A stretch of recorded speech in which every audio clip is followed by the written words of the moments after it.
Tell me it's spooky. This is going to be a big one. A big one. Yes. Oh, this is our Halloween episode. Mm-hmm. It's Halloween. Spooky season's here. This is the Generally Spooky podcast. It all lines up. And I decided to go big and not go home this week. Let me tell you, this has been...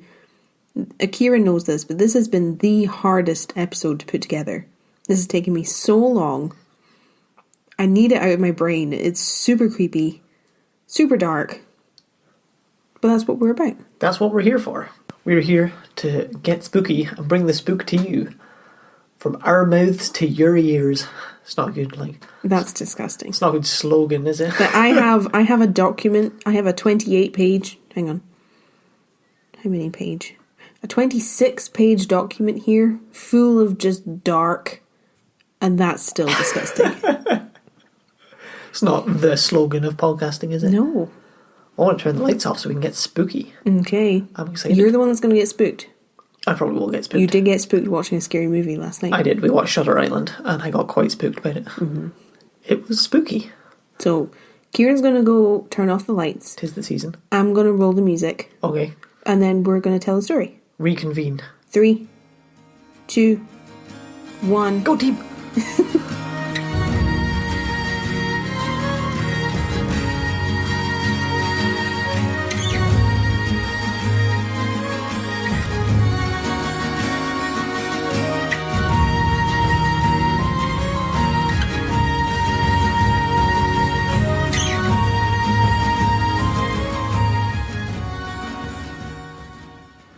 Settling in.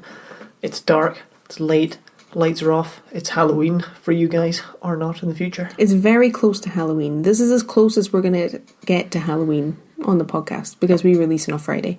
Yep. It's spookening.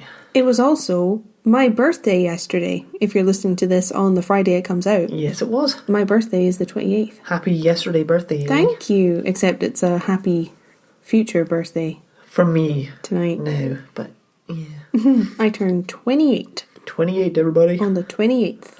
Whoop, whoop. I love having a spooky birthday. But weirdly, Kieran's mum is actually the person more qualified than me or you for this podcast. That is true. Do you want to tell the people why? She was born on the 31st of October. Yeah. Her birthday is Halloween. Is that year every year? That day every year. Exactly. That's why you tell the story. So yeah, thank you for your future belated wishes. You're very welcome. So kind of you. If you, the listener, would like to give Ailey a birthday present, you can review us on your podcast app. That's what I ask for every year. Yep. And Kieran never does it. I know, I'm terrible. Ever. Long-suffering wife over there. Mm-hmm. If you'd like to support Ailey for her birthday, please review the Generally Spooky podcast. I would love it. I'm not going to lie. I would love it. Pretty sweet. Or follow on Instagram or TikTok, because Ailey's working very hard over there. Those are my babies. Yeah. At Generally Spooky on Instagram and at Generally Spooky Podcast on TikTok. Yes.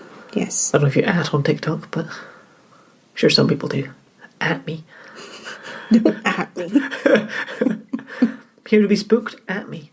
I was going to say it's the witching hour, but I don't actually know when the witching hour is. 3 a.m. Oh. Well, there you go. That's what I've always understood. That's the witching hour. I have no idea. 3 a.m. Why 3 a.m? It's meant to be, you know, in the traditional, like, ghostly sense, where it's the Catholic Church against the devil. Yep. The witching hour is 3 a.m. because it mocks the Holy Trinity. Oh, yeah? 1, 2, 3. Well, there you go. That's what I've heard anyway. Yeah, that makes sense.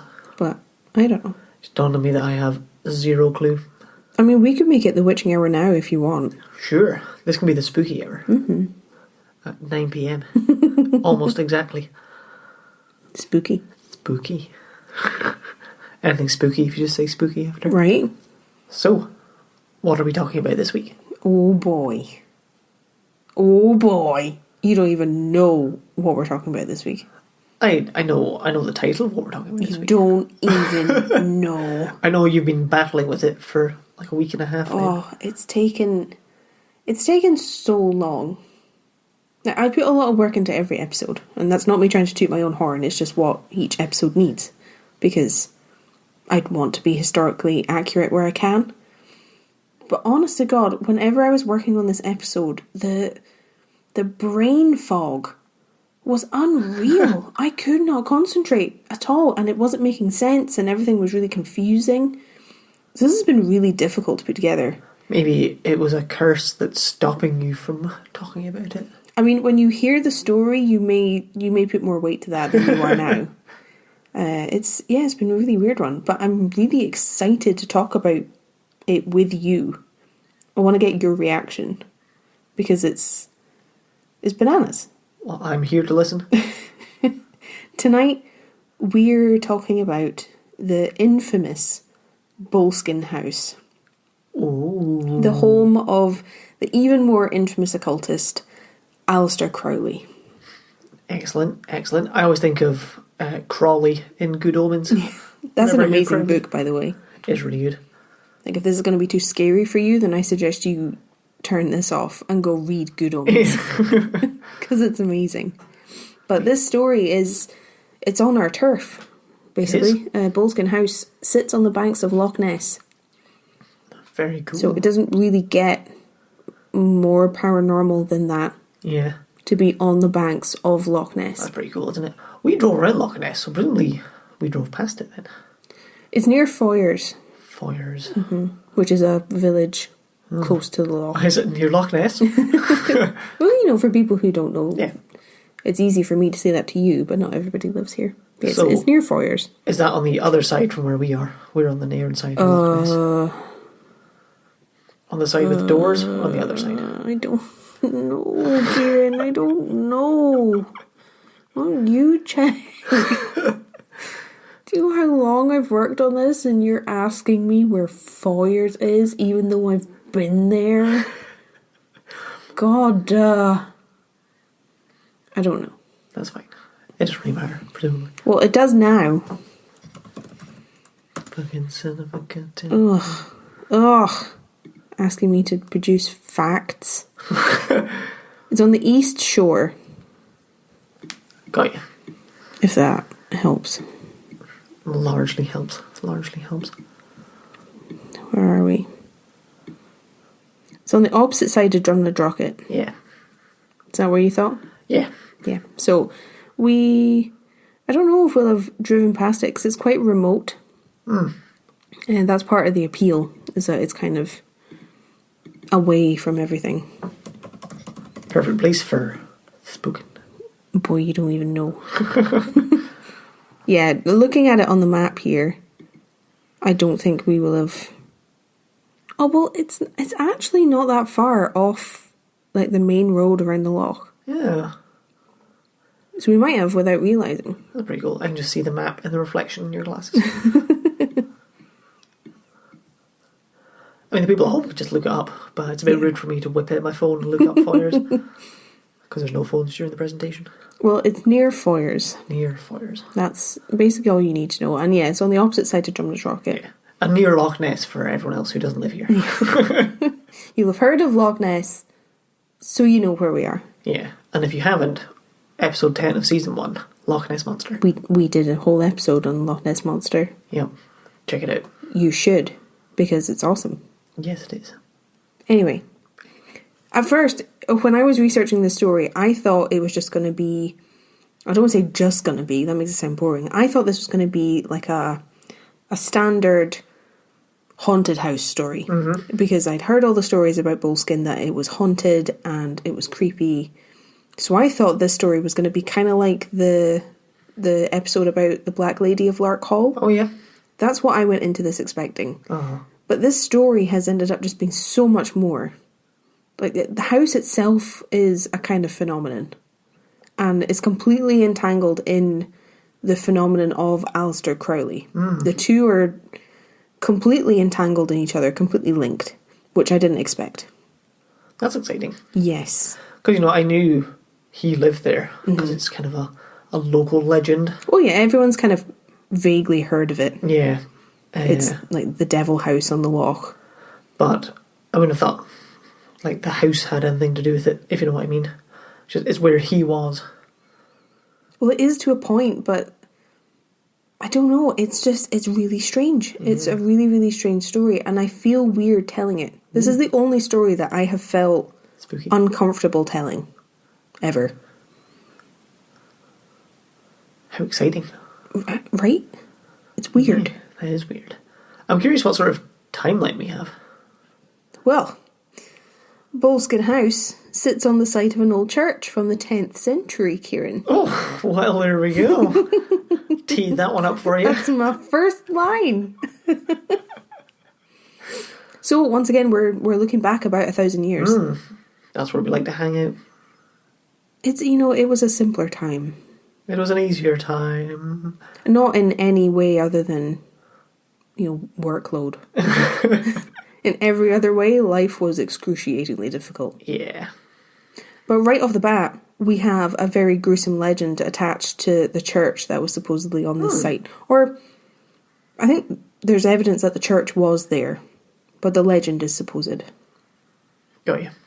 The story goes that the congregation were sitting quietly in the pews, listening to the minister preach, until they realised that a fire had broken out in the church. Oh no. Now, unfortunately for them, they weren't able to escape the building as the fire took hold and grew.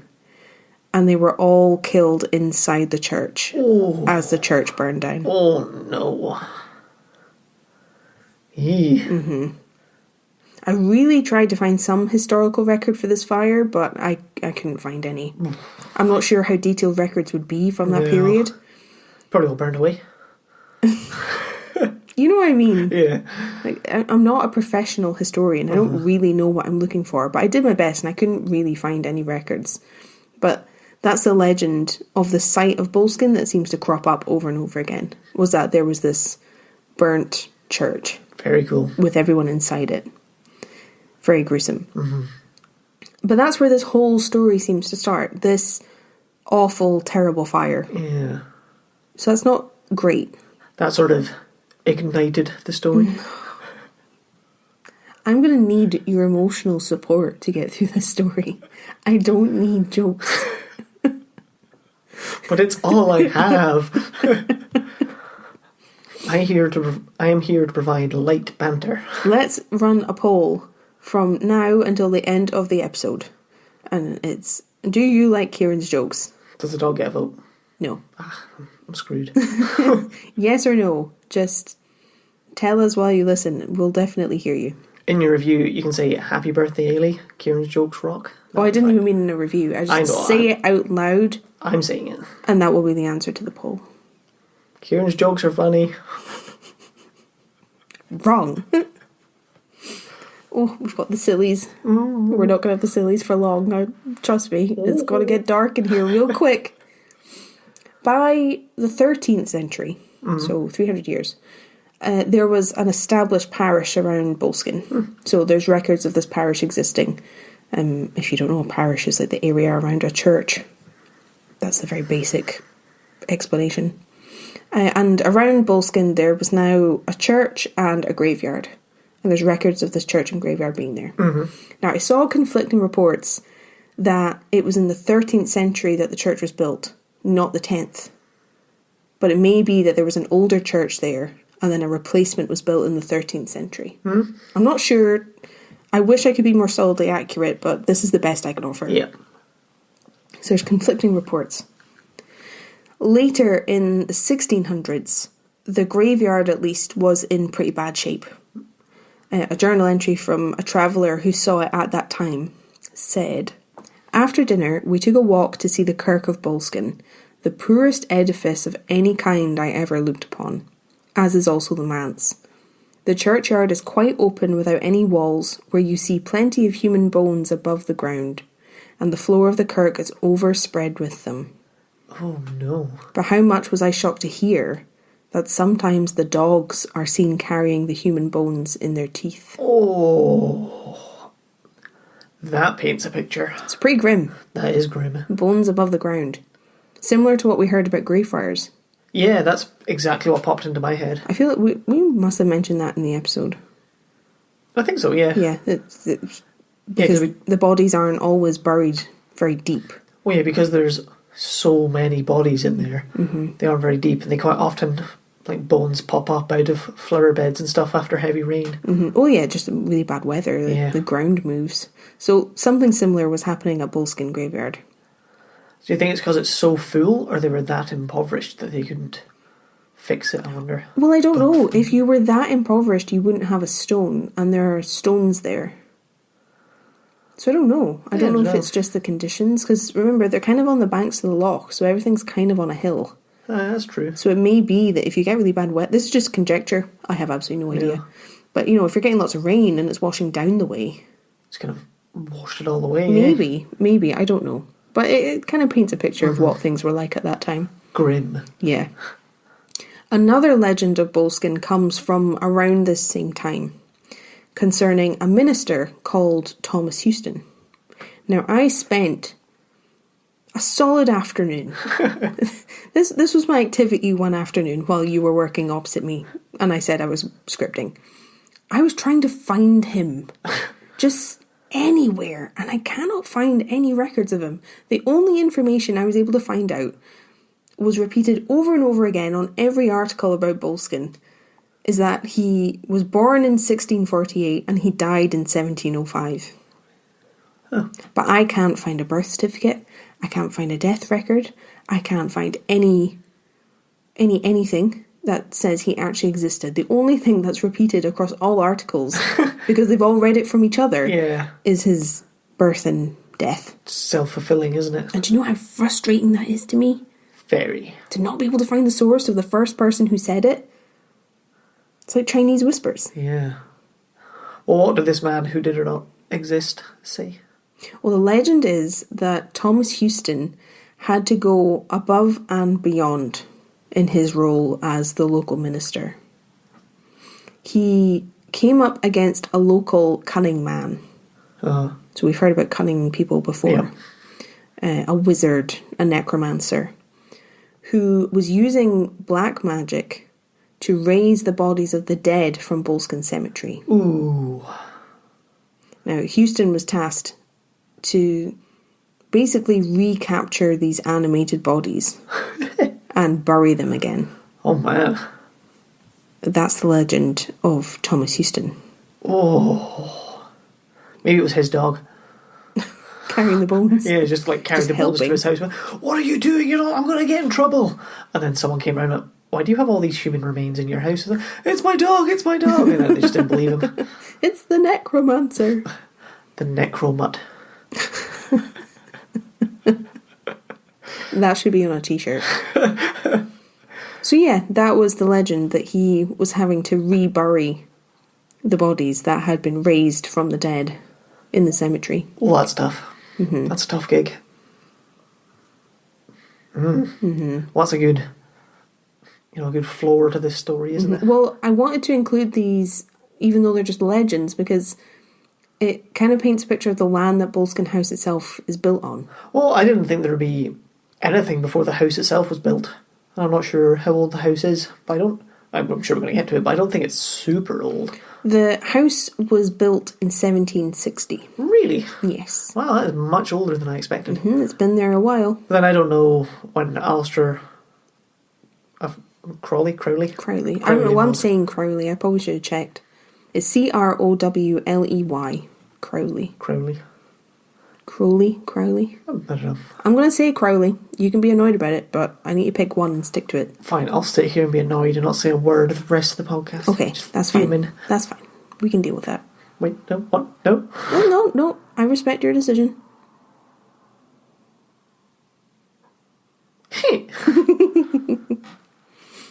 Yeah, Boleskine House was built in 1760. 100 years later? Yeah, about 100 years after Thomas Houston was reburying the zombies. The zombies. So it's a spooky spot. You're just coming in, like, hanging your hat, saying to your wife, I'm not sure if he was allowed a wife, can't remember which religion that is, but, it's like, oh, hon, what a day. It's rounding up zombies, getting them reburied. I'm exhausted. So what's for dinner? And then it's just potatoes, because it was rural Scotland. You might get a turnip. Maybe. If you were lucky. Yeah. If you were good. If there was a good harvest. Come on to your big plate of potatoes after. Maybe rabbit. Maybe. Pheasant. What a day. Whew. Get my feet up. I said the house was finished in 1760, and it was actually built by the Fraser family, the Fraser clan. Outlander fans might enjoy this part of the story because it's all about the Frasers.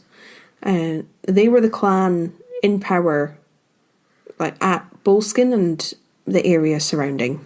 Each, if you don't know, we haven't really talked too much about the clan system and clan structure on the podcast, but each clan kind of had their own realm of influence. This area of Scotland where they were in charge. And around Boleskine and the Loch is where the Frasers were in power. And the house was built originally as a hunting lodge for a man called Colonel Archibald Fraser. Very cool. He was born in 1736. And he was the son of a very well-known Fraser, a Fraser called Simon Fraser. Now, he was the 11th Lord Lovat, and he's in Outlander. But he was infamous for being really sneaky and really flighty. Oh, no. His nickname was the Fox, and that was his nickname for a reason. Which is funny because Colin Campbell from the Appin Murder episode was nicknamed the Red Fox. Oh, yeah. So I wonder what the distinction was. Well, the colour. Well, I know that. Like, he wasn't a redhead.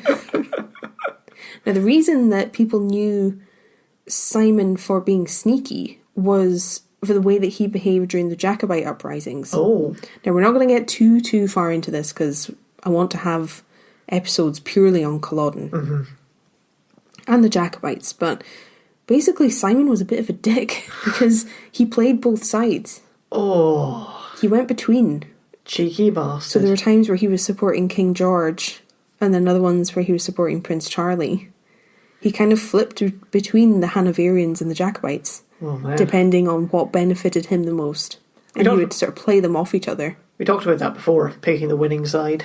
Well, he didn't even just do that. He just... he picked both sides. Well, he picked the winning side for that moment, so that he made the most profit, basically. I mean, it's quite a skill to get both sides to trust him like He's pretty canny. Yeah. I think because he was quite good at not over-committing.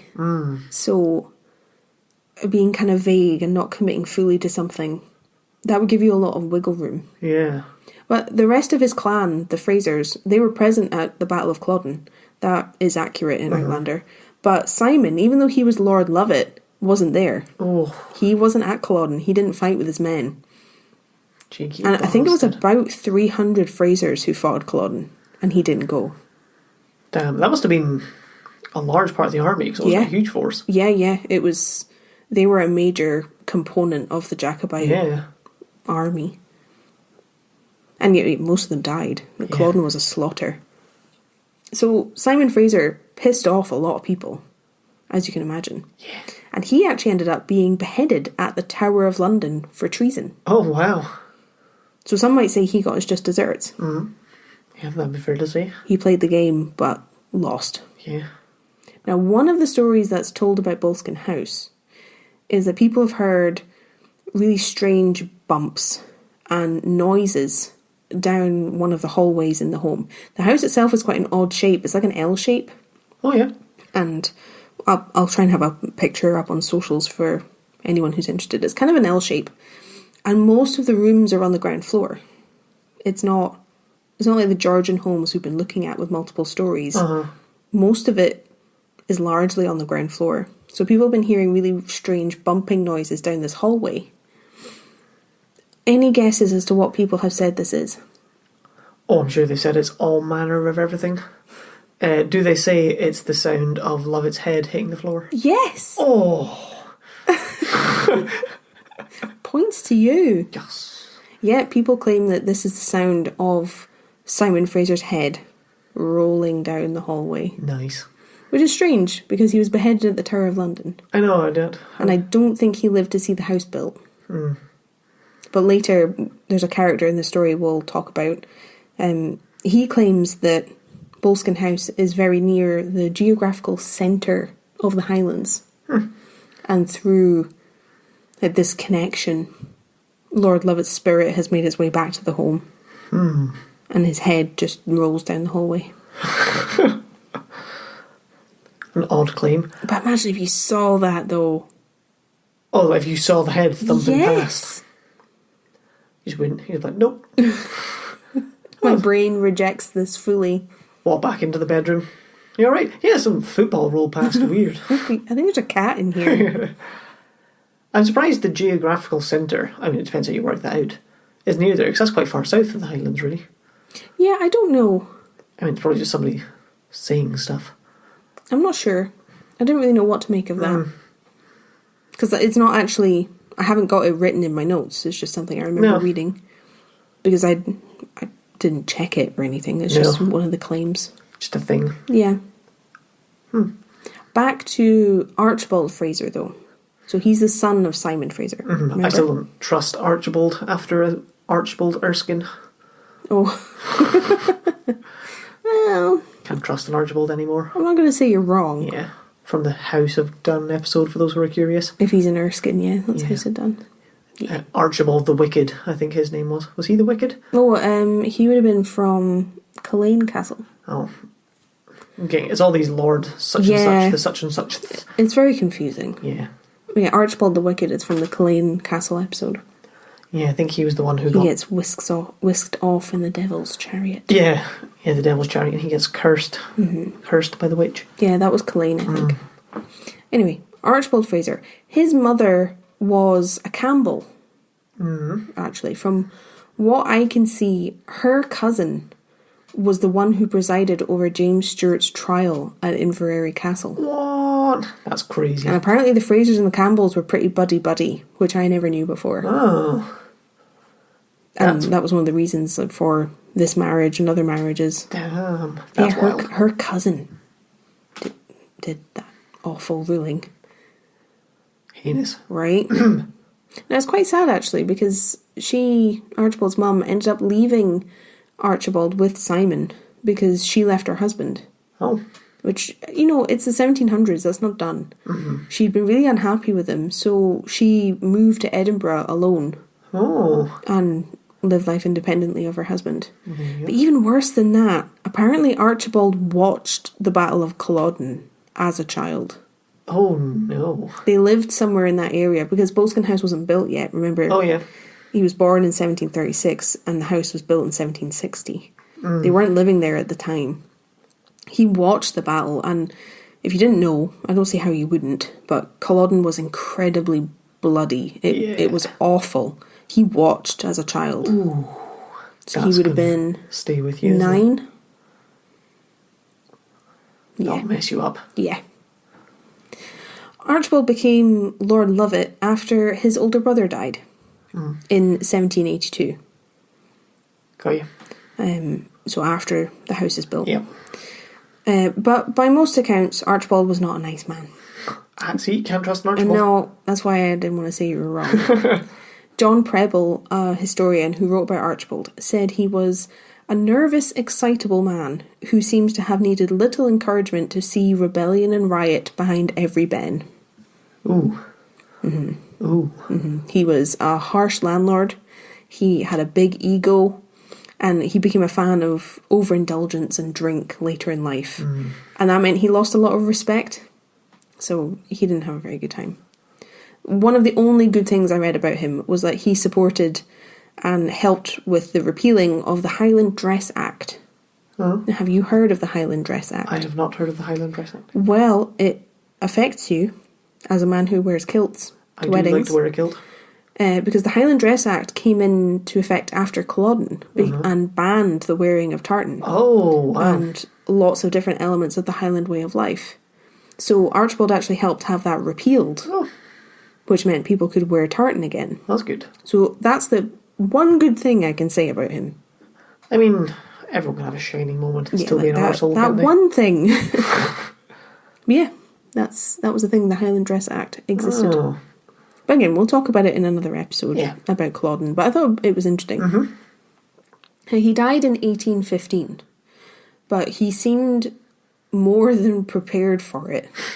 He had a memorial to himself a very complimentary and boastful memorial engraved on his family mausoleum while he was still alive. And it waxes lyrical about all the amazing things he achieved during his time in the army and overseas, and I think he was an MP at one point, so all the amazing things he did there. Very all good. the people he helped throughout his life. It's a really long epitaph that he had done for himself.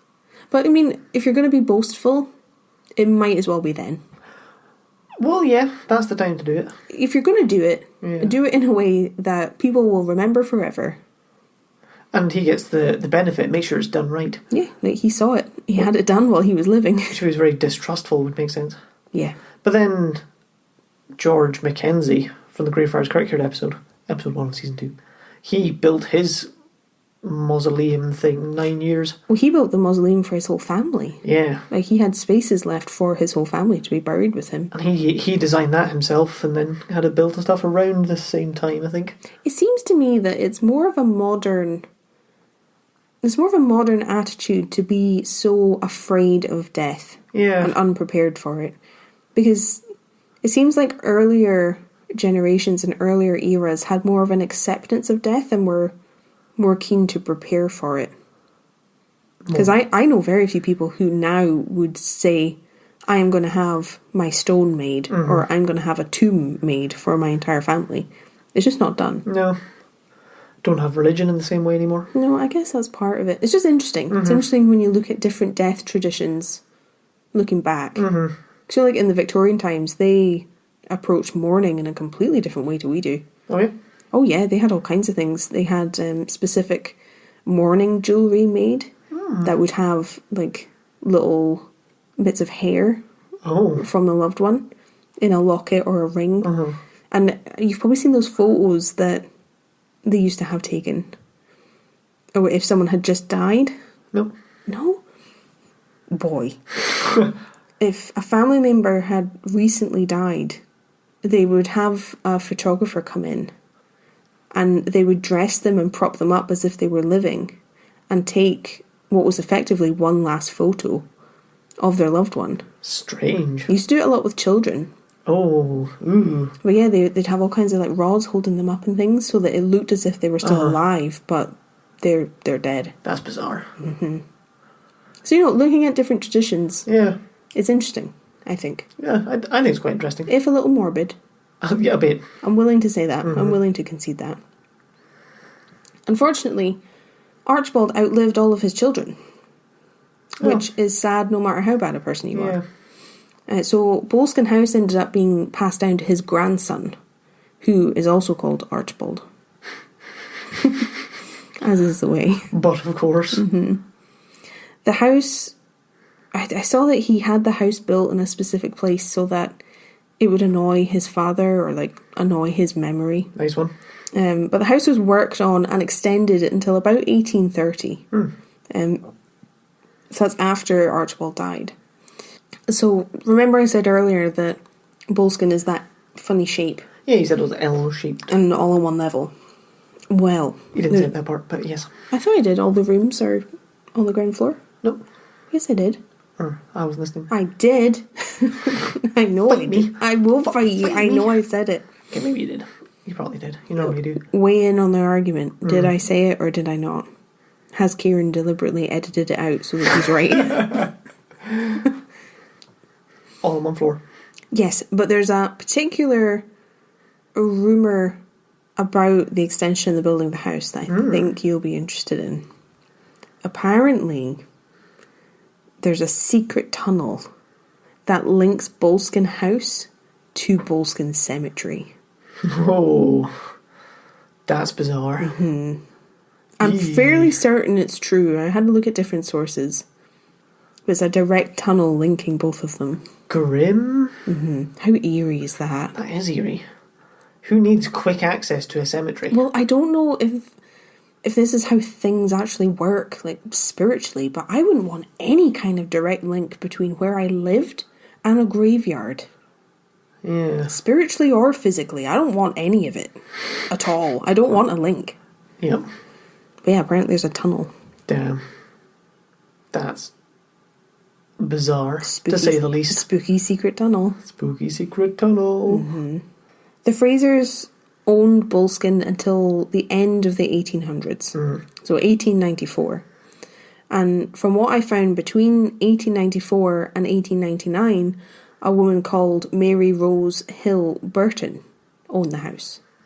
Now, she was an important Scottish painter, mostly watercolour, from what I found, who lived at Boleskine for a time. And while she was there, she campaigned heavily to protect the environment and the local area from developers. Wow, well ahead of her time there. Yeah, they were planning to build a smelting plant very near Boleskine House, and she opposed them. She didn't agree. Oh. She wanted to protect the environment as it was. Very cool. And sadly, she died in 1900. She was only 42. Ooh, that's a shame. Yeah. I was thinking maybe she didn't want to do beautiful watercolours of a smelting plant. Maybe. She did do paintings around the house. There are paintings of hers of Boleskine. But I thought that was really cool. That is really cool. Not spooky, but an interesting woman. In 1899, she sold Boleskine House. So just before she died. She actually died in Rome. She didn't die at Boleskine. And she sold it to a man called Aleister Crowley. Got like a little shiver there. Oh, I've just had such a hard time researching him and learning about him. I don't know if I'm ready. Here we go. This is where he enters our story. Is there going to be a crossover and he's responsible for the disappearance of the Flannel Lighthouse keepers in 1901? That would be a turn up for the books. Maybe you're onto something there. Maybe. You should investigate them. Or just make one up and put it in the internet. I mean, that'd be pretty good too. Because that's the same. That is the same. His life and his beliefs are very complicated. At least to me. There are some people who understand it and follow what he said. So I did catch you quite a lot because our desks are back to back. I just look over and you just have your head in your hands, just struggling. You're right. I'm like, it's complicated. There's so much I just couldn't wrap my head round. So I've tried to digest it all and understand it. I'm going to try and retell his story to you in a way that makes sense. Sounds good. But I'm very aware that I'm going to be leaving out a lot, just for the ease of telling you this story. I will ask questions as required. Yeah. I will try and answer them. But what I would recommend is, if you're interested, research. Because I've tried and I'm just baffled. I've tried, okay? So get ready. Aleister Crowley is widely known as an occultist, a Satanist, a black magic worker, a devil worshipper, a cult leader, a magician, a revolutionary, a prophet, all kinds of things. I'm going to try and break everything down the best I can so that you can kind of make your mind up for yourself what you think about him and what he did. I mean, if he had the secret tunnel put into the graveyard... I don't think he did. I don't know. I don't think he did. Oh, man. But I think it was there when he was there. Yeah.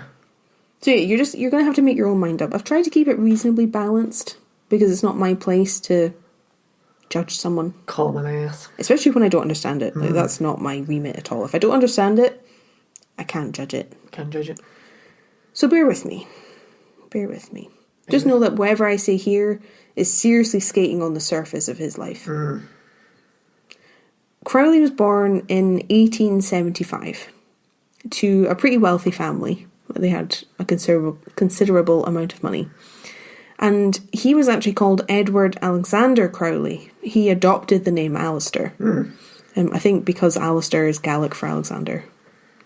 Fair. His dad was a Christian minister.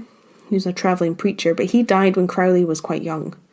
I think he was 11, and this caused a pretty major crisis of faith for Crowley, which, you know, it happens. Absolutely, nothing wrong with that at all. When you lose someone close to you and you have put so much faith into your religion, and that happens anyway, that can be really hard. Now I can understand that. But he ended up turning away from Christianity completely in favour of paganism and magic, what he believed was magic. I was just thinking that his dad wouldn't exactly have been proud of him, I imagine. Their beliefs would have clashed, for sure. But this turn to paganism and magic really started off a wild life for him. He studied at Cambridge, smart lad, and while he was doing his degree, he realised that he was bisexual. And that's not much now, it's not a big deal, but at this time, this is the late 1800s, this is a major deal because being gay is illegal. Oh yeah, of course. It's a crime. So he's realised this about himself, and there's a stigma attached to it, which still exists, but it was a crime. He tried all kinds of pursuits and different possible careers. He tried a lot while he was at university, including publishing some erotic poetry. He tested out a lot of different lives, but ultimately he left uni without a degree. He didn't graduate. His biggest passion and biggest interest was the occult. That's what he wanted to dedicate his life and his time to. So it kind of makes sense that nothing else really fit. Yeah. In 1888, he joined a society called the Hermetic Order of the Golden Dawn. Huh. I'm not making this up, I swear. Yeah. It's an occult society. Doesn't that make him like 13? 1888. To 1875. Oh, that's confusing. He joined when he was at uni. Hold on. Maybe it's 98. Born 1875.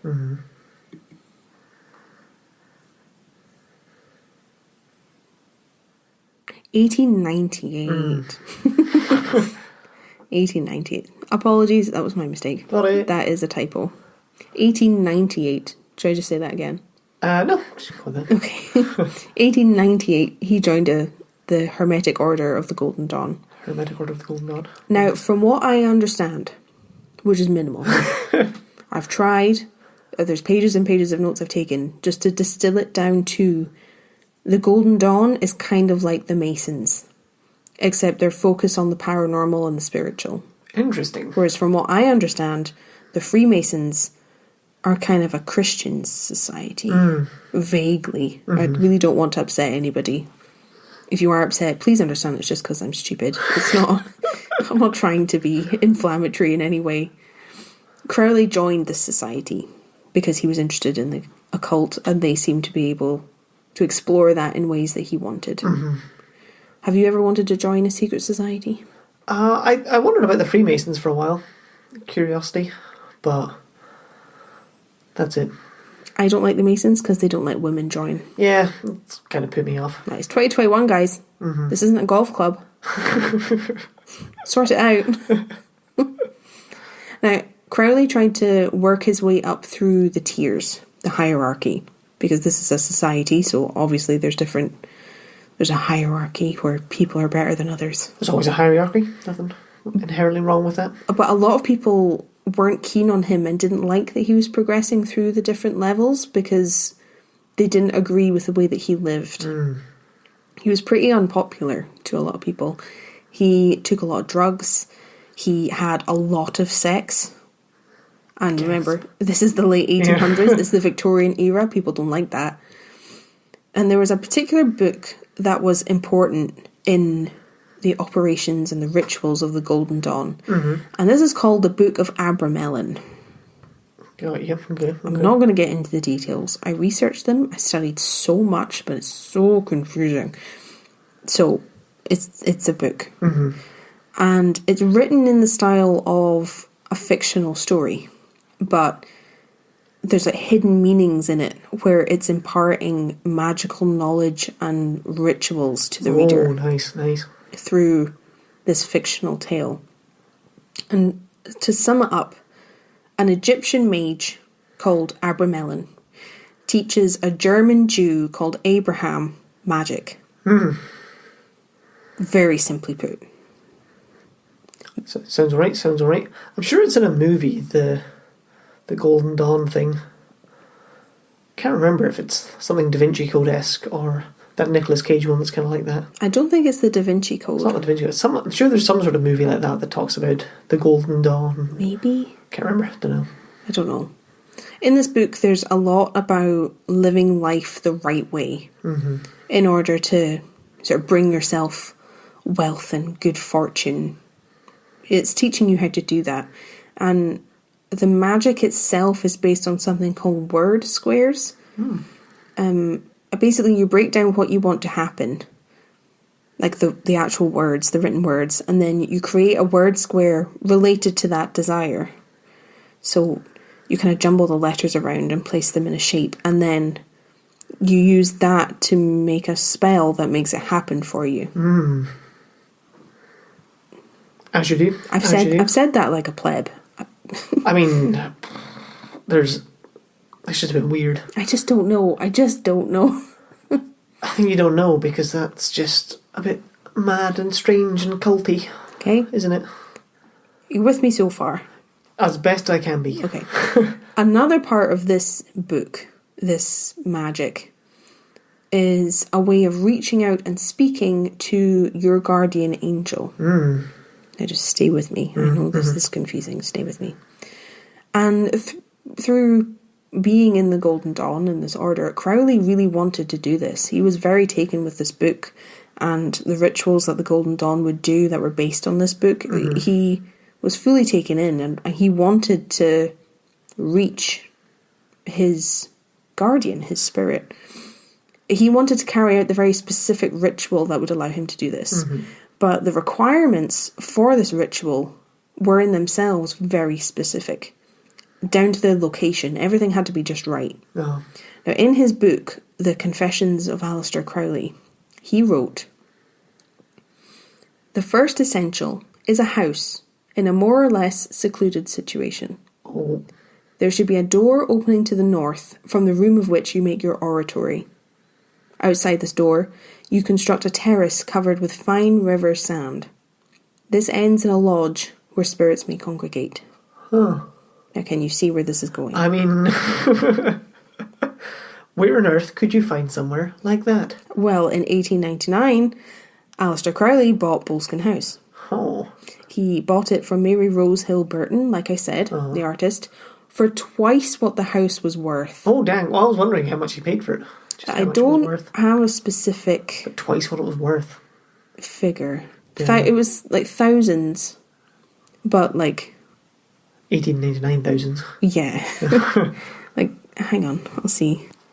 No, I can't find it. I think I saw figures like 2,000 or 4,000. I don't know how accurate that is, but it was twice the market value of the house. He really, really wanted Boleskine. And she bought it, because why wouldn't you? She sold it. Oh, she sold it. She sold it, because you would be stupid not to. Yeah.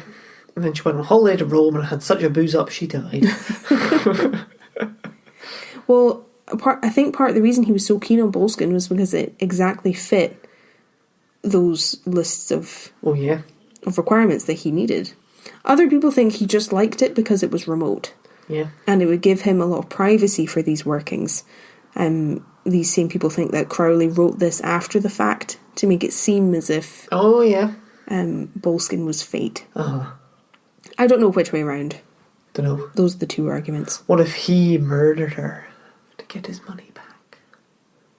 Well, we'll see later that he definitely didn't get his money back. I'm just gonna throw it out there. Yeah. Now, I've read a lot of different things about what this ritual entails. This time in my life, I'm never getting back.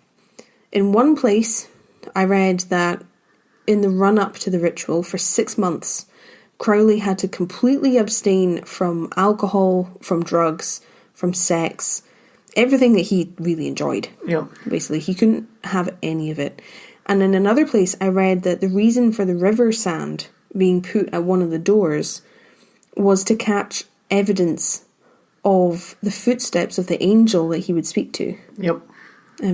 That's been used traditionally in like ghost hunting. You put down some sand or salt to try and catch footsteps, footprints. And then you stand in it and then you take a picture of it and be like, somebody stood on this. We should do that. But this ritual that I've been talking about is a large part of the reason why people don't like Aleister Crowley. He really divides opinion. There's some people who love him and follow him and are really interested in what he did later in life. Other people really didn't like him, especially at the time. And this is a big part of the reasons why. Because some people have said that part of the ritual entails summoning 12 kings and princes of hell in order to bind them in some way so they can't affect you anymore. So this is part of the reason Crowley has the reputation of a Satanist, a devil worshipper, a black magician, all those things. Yeah. It's believed that Crowley did perform this rite, this ritual at Boleskine House. That did actually happen, whether you believe in the outcome or not. He did this. He did the thing. At the house. But it didn't go to plan. At all. He himself wrote, "The demons and evil forces had congregated round me so thickly that they were shutting off the light. It was a comforting situation. There could be no more doubt of the efficiency of the operation." Weird. So the story goes that before Crowley could finish the ritual properly, binding the demons, removing their power, he was called away by his superior on Golden Dawn business. So he didn't finish the ritual, he left. And he left all of that nastiness in Boleskine House. To just chill out. I have heard that, it's a portal to hell at Boleskine House. Well, this is why. That does make sense. It's related to this story. So this is a big part of the reason why people in that area didn't like him. And regardless of how you feel about magic and demons and, all that stuff, he did do this. He did perform rituals there. He did do things related to the Golden Dawn at Boleskine. That's true. Which is kind of creepy in itself. Do you think he was actually just running around convinced he was in Anonymous? I'm in the Golden Dawn, you guys. Well, he was pretty pally with the leader. That's sure why. he was, yeah. That's why he got called away. I wonder, as a non-believer, who obviously didn't get surrounded by demons, to me, what did he see, or is he just lying? To say he was surrounded with them so much so that they turned in the light, it's probably just a lie to me. But was there something else? Did he just have a mad hallucination? Yeah, you wonder, don't you? Yeah, you had to do this. I saw all these things right after I dropped all this acid. What was that last part? Well, later in life, he really embraced this reputation about himself. He didn't shy away from being called all these things. Yeah. He kind of liked... I don't even know liked is the right word, but he embraced it and played it up. So that could be a factor. Maybe, yeah. I'm reading The Men Who Stare at Goats by John Ronson, which was also the George Clooney film. And he's looking at all these people who use psychic powers in the military and stuff. And they're in this building that was secret and didn't exist, and they were all raging because they didn't have any official US government coffee budget, so they had to bring their own coffee. But there was a locked door and it was really hot. And the guy was like, I'm going to try and divine the key. So he goes off and sketches a key and then comes back and then goes to a locksmith, gets the key made, comes back and opens the door, and everyone's like, oh my god, this guy's such an amazing psychic in the 70s. And then John Ronson talks to him, he's like, oh yeah, everyone was morale was really low until I did that, and then everyone was really stoked, but I just picked the lock. I went up to the door and picked the lock and opened it that way, but everyone was so stoked I just didn't want to bum them out by telling them the truth. Wild. So maybe that's him. I was surrounded by demons. Man, this guy said he was surrounded by demons. I've lent into it now. I need to keep leaning into it. It's difficult. It's difficult to know how he really felt. He wrote a lot. He's written a lot of books and works, which I'll get into a bit later. But he talks about this incident and being at Boleskine. He writes himself that it all got out of hand in a way he wasn't ready for. So I don't know. It gives me a weird feeling. Yeah. I don't really like it. So as a ham sandwich, I'm just he's just lying, obviously. But even if it's just that he doesn't believe he's lying, he's doing all of these things. That's creepy to me. It's pretty creepy. In 1903, he eloped with a woman named Rose. And surprisingly, Crowley was never really without a partner throughout his whole life. He always had what he termed a scarlet woman. Ooh. Yeah. And he quite often used them as part of his magic rituals. We'll get into it later. I'm not really looking forward to it, but sex magic was big with Crowley. But, Rose, he's just married Rose. And in 1904, they were in Cairo. And from what I read, he was basically trying to be sort of the lad and like show off to his new wife. Show off how... That's what boys do. Well, yeah, how magnificently magical he is and all the prowess. You know. You know. Oh, babe, I could totally co-host a podcast with you. Don't even worry about it. Ooh, baby. So at some point, they are very casually inside the King's Chamber of the Great Pyramid of Giza. Casual, yep. Because this is the early 1900s. Yep, these things you could just crack about in. And what is historical preservation? Well, I have a great uncle who took a little bit of the pyramid home. Oh, yeah. It's an amazing collection of bits. The bits that he's stolen from around the world. Yeah. Lovely. Well, they were inside the King's Chamber because what is respect even? And apparently while they were in there, Rose had a vision and she seemed to be able to tell Crowley things that she shouldn't have known about Egyptian history and ancient Egyptian religion, which Crowley was very interested in.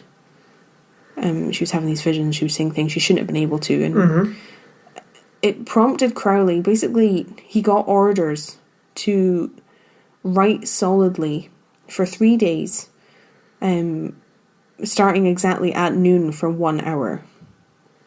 So 3 hours total. Oh, God. I said, write solidly for 3 days. That'd be so difficult. But no, he had to start at noon over these 3 days, and he had to write solidly for that hour. Yeah.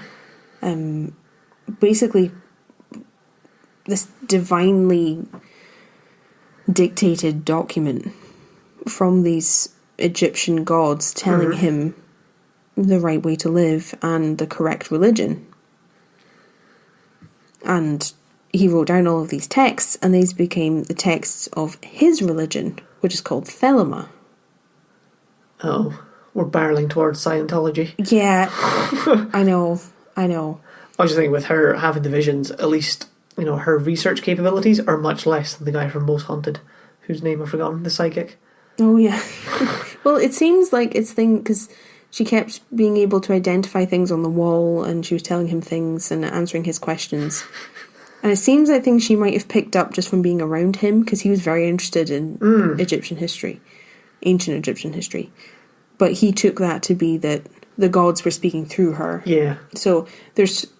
I'm not going to get into the details of Thalama. It's so confusing. But there's 3 main gods in Thalama, and they're all kind of based on Egyptian gods. Uh-huh. Is this his religion? Yeah. Yeah. Yeah. These 3 main gods, and each is sort of a different god of things. So, like, one is the god of night, and they speak to Crowley. And the main thing that Thalama operates on is, do what thou wilt shall be the whole of the law. Nice. Which basically he translated and preached to mean that the purpose of life is finding your true calling, your true purpose, what he called your true will, and when you do this, the universe will reward you. That's the main crux of the religion. There's other things, lots of other things, but that's the main part. And Thalama includes in its practice lots of working with magic, performing rituals which he was familiar with, which he'd done before, and using magic to change the world around you. Now, Thalama and Crowley are actually credited with the later creation of Wicca as a religion and Scientology, like he said. There you go. I read that L. Ron Hubbard was really interested in Thalama much later in the 40s. Oh. Well, there you go. How weird is that? That is really weird.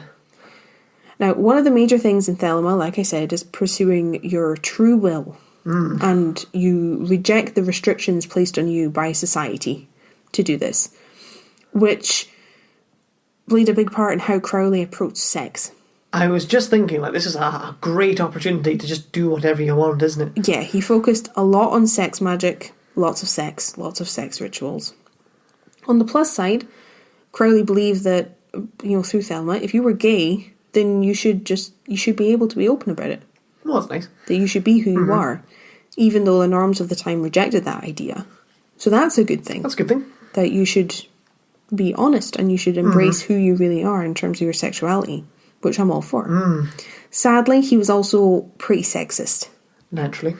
He believed in a lot of the norms surrounding women in the 1900s. Basically that they're fundamentally inferior beings. Excellent. So that's fun. Totally sweet. Totally cash. Yeah. So anyway, Crowley has invented his own religion. Sitting pretty at the top of it. Yeah.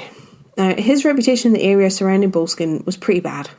He had Boleskine from 1899 until 1914. Oh, I think he had it until like the 60s for some reason. Nope, not that long.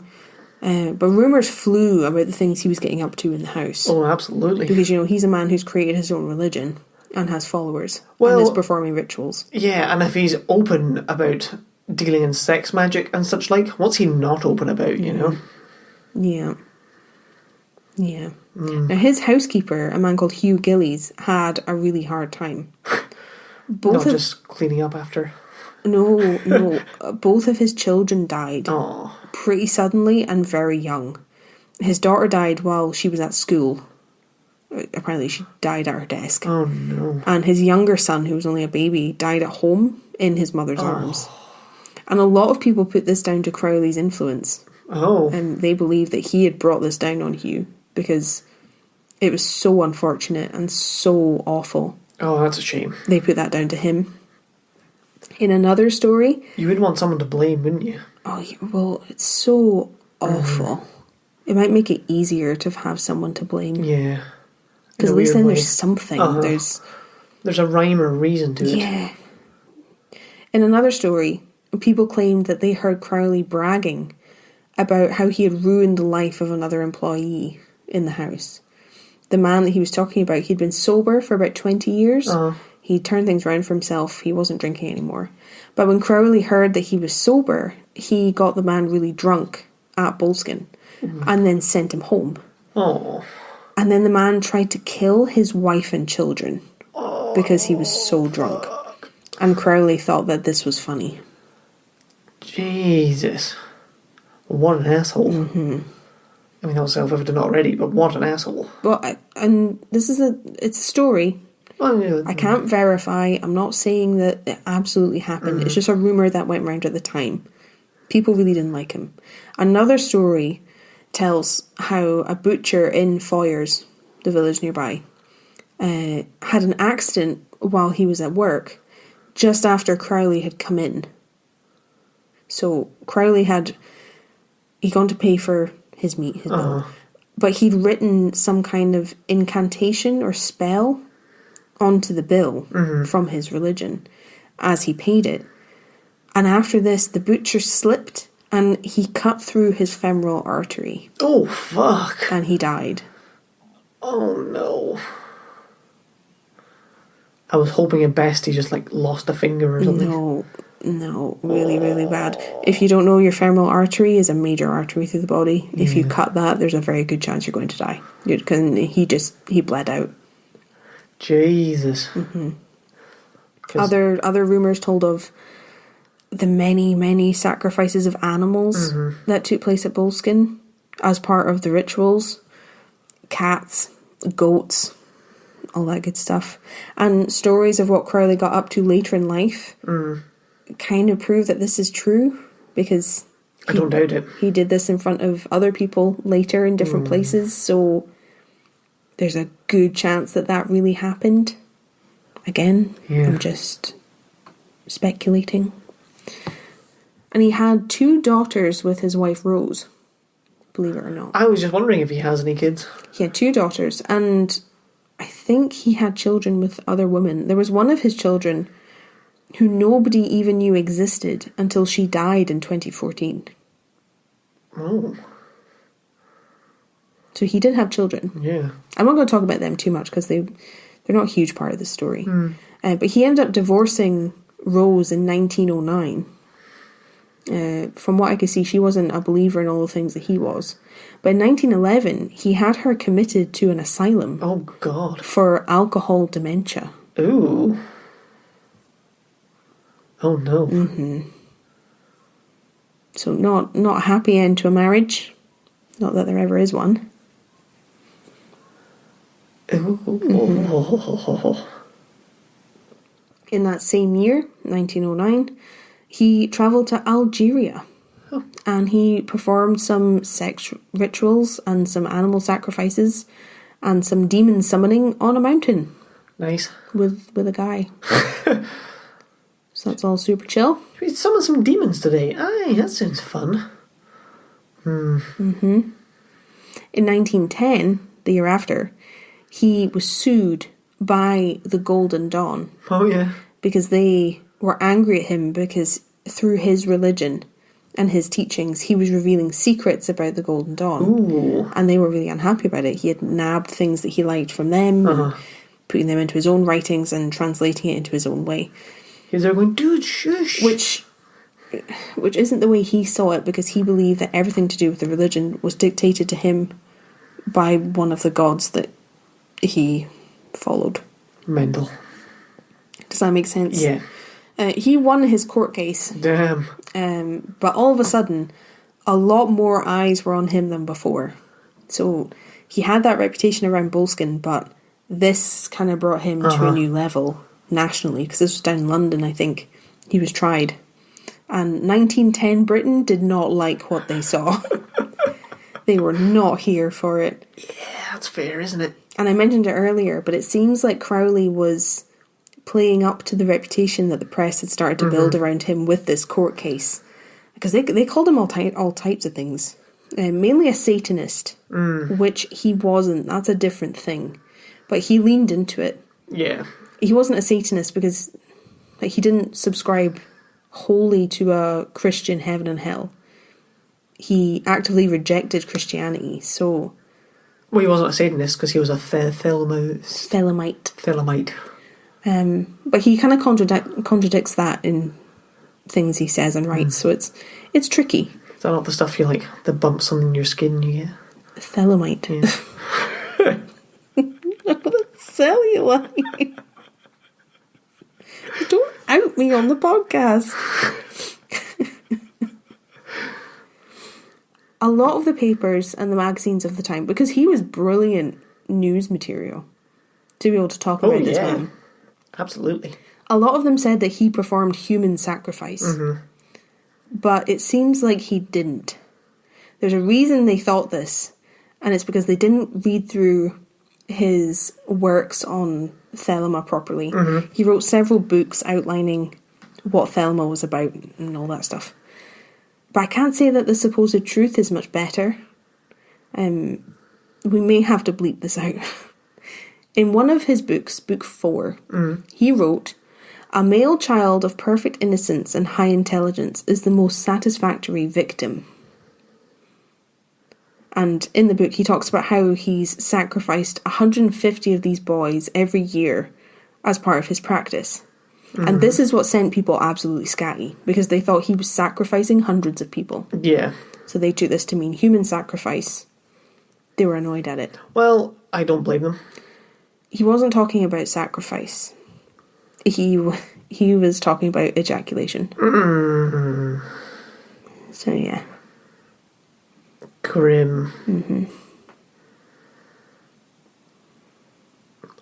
Minging. Yeah. Another quote that was confusing from one of his books says, "I was not content to believe in a personal devil and serve him in the ordinary sense of the word. I wanted to get a hold of him and personally become his chief of staff." So, he's talking about the devil, so this is why, or it's part of the reason why people were confused. Well, I mean, it sounds very satanic because, involves Satan. Creepy, whatever you think. Yeah. You want to become the devil's chief of staff. And it might be that this is just confusing because I'm coming at it from the outside.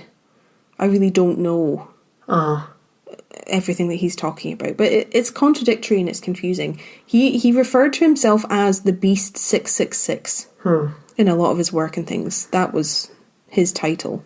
And he sent out anti-Christmas cards. Because he so actively rejected Christianity. Nice. So I think that's what led people to sort of deem him a devil worshipper, because he was anti-Christian, and to some people that's the same thing. Dear Ailey, have a terrible Christmas. Your holiday is bogus.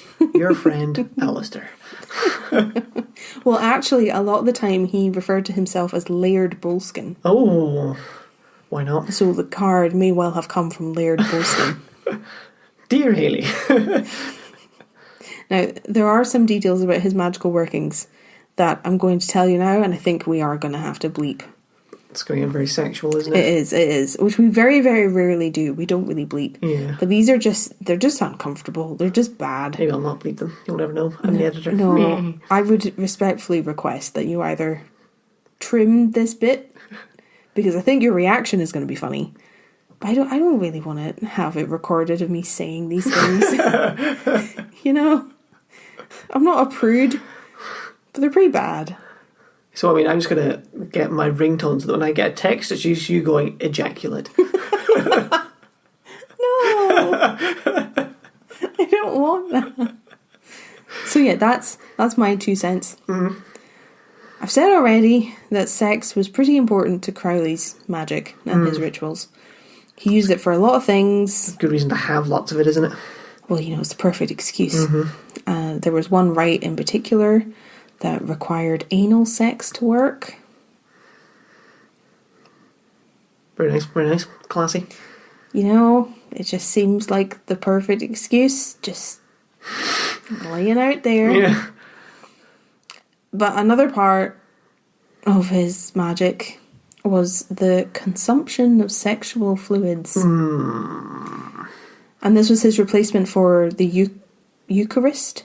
I think that's how you say it. Like communion. Oh, okay, yep. So you eat it. Come to me, child, and I will jack off in your mouth. It wasn't. So it nice. wasn't just that. Oh no! It was other things. Go on. And he would make them into these little biscuits. Oh no! like menstrual fluids. Oh. In biscuits that people would eat. Nice. Do you want a sex biscuit? Not really, no. Cup of tea and a sex biscuit. Oh, it's just grim. Grim. So what I hope is we've just got your reaction and we've just gotten rid of the worst of it. Yeah, I might not bleep it. It wasn't so bad. It just makes me feel so icky. Yeah. It's not that bad. It's so icky. I mean, it is that bad, but it's not so bad not to broadcast, so to speak. Okay. Should have just got you to read it. Yeah, I could have done that. Anyway, remember I said in 1910 Crowley was sued? Yes. That's why he gained in popularity. Well, the popularity led to a rise in the membership of his own magical society, which, when you read it, it says AA. But it's A and then a little triangle of dots. A little triangle of dots. But I have no way of communicating that over audio. Yeah, that's weird. I can't quite picture that. And so the dots go like that.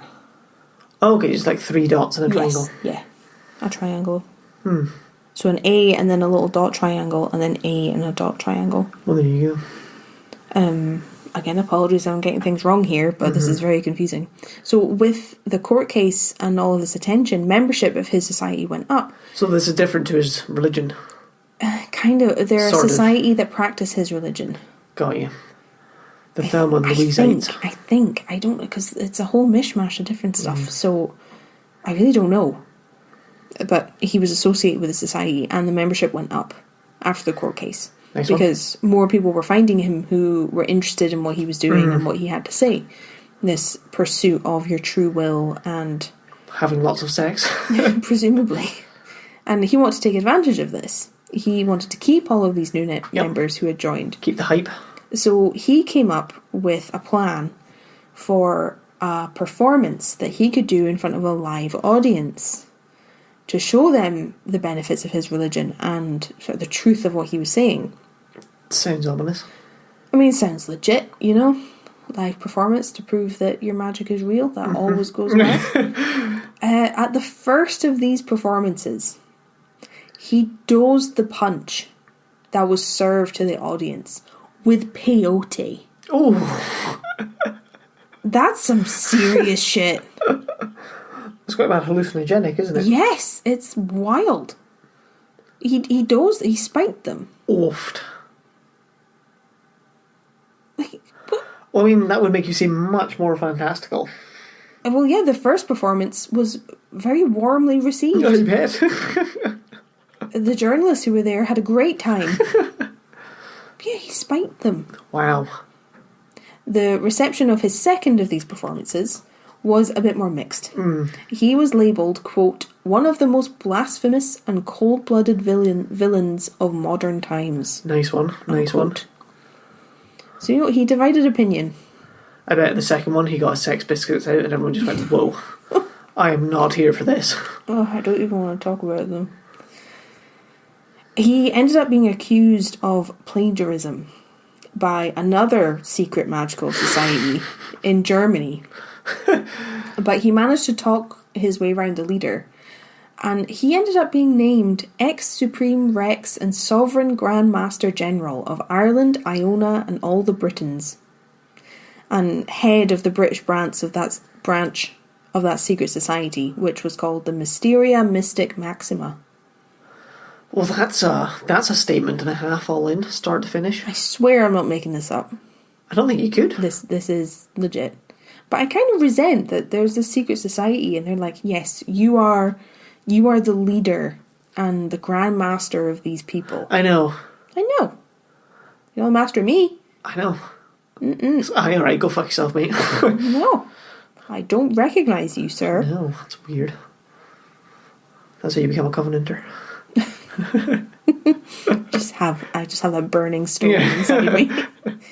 I wish I understood more of this. I feel like I could explain it all a bit better than just the bits and pieces I'm feeding you, but it's all very complicated. There's lots of different societies that he was part of that, you know, they all believe slightly different things, and there's overlaps, and there's a lot I'm leaving out. Yeah.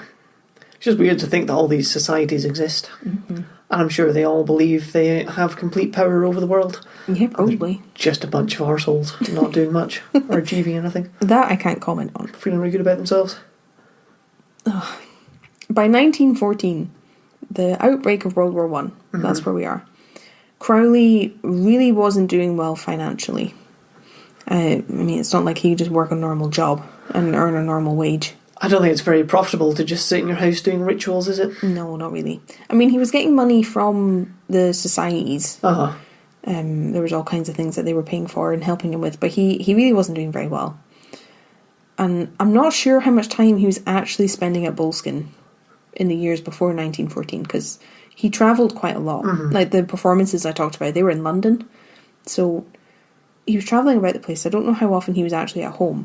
But in 1914, he technically didn't own Boleskine anymore. He had to transfer ownership to the MMM, the Mysteria Mystic Maxima. Oh. He had to transfer ownership to them because he couldn't afford it anymore. That's funny because MMM is the blog I like, Mr. Money Mustache. He goes by MMM. Another cult. Yeah. But yeah, he couldn't afford his magical haven anymore. Damn. So, what do you do when your life isn't working out the way you hoped and you don't have enough money to get by? Well, Kieran? You just live your passion enough and then it provides itself, according to his own religion. No. You move to New York and become a writer. That's what you do. Like so many before him. That's what Crowley did. That also gets you the fuck out of the war as well, if it's 1914. Yeah, I don't know, because I know at least at the beginning of World War One, conscription wasn't a thing. To start with, you didn't have to go to war. He was quite a bit older. He was like 39? Yeah, 75, older. yeah. So and certainly at the beginning, he wouldn't have had to go to war. No. Now, interestingly, if you are into war history, like I kind of am, he sailed to New York on the Lusitania, which later was sunk by the Germans. Wow. It was a British ship, and it got sunk with civilians on board. Oh, man. while crossing because they believed they were carrying like weapons and cargo. And that was a big part of the reason. It was sailing between New York and the UK. And it was a major reason for the US joining the war. Wow. Was the sinking of the Lusitania. Yeah. The public was so outraged that the government felt pressured into joining. Yeah. Jeez. Oh. So he sailed on that ship before it got sunk. Yeah. Which is an interesting just side note. It is. Which I thought you might want to know. So yeah, Crowley has moved to New York and he has become a writer. And he is writing for Vanity Fair magazine. Vanity Fair magazine. Nice. And he kept up his magical workings while he was there. That didn't stop. Yep. But he also became really interested in the pro-Germany movement. Oh, I don't like where this is going. So remember, it's World War One. So there's no Nazis. That's World War Two. It's a whole different thing. But he claimed while he was in New York that he had an Irish background, that he was of Irish ancestry, which I don't think he did. He had a wealthy English family. And because of this supposed Irish background, he pushed for a German victory over Britain. Oh. Because, Britain and the UK, they were appalling to the Irish people. Yeah. How they have been historically. So he was pushing for pro-Germany to win the war. Oofed. Except, I read that he was doing all of this and he was writing lots of articles for a different magazine called The Fatherland. He was writing so many articles in support of Germany because he was a double agent for the Allies.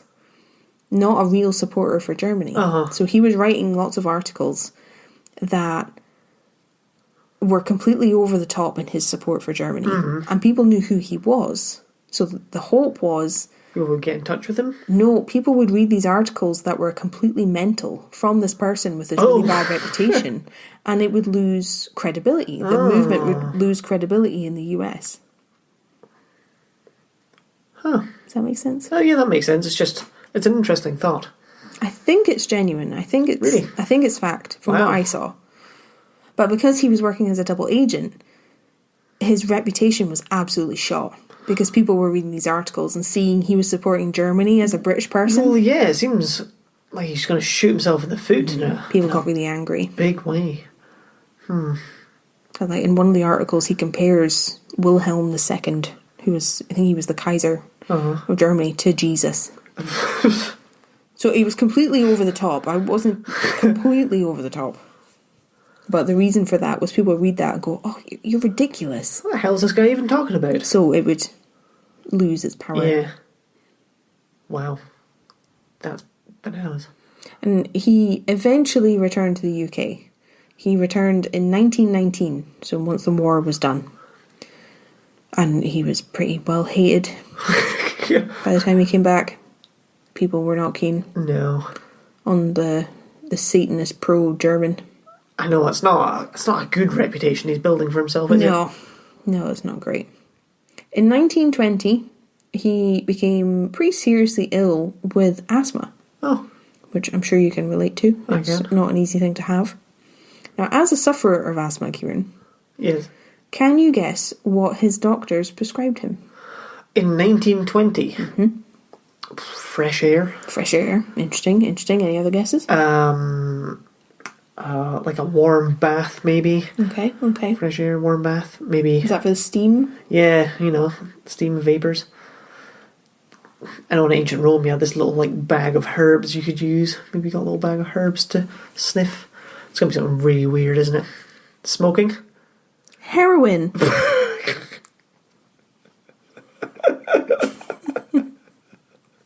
I'm not kidding.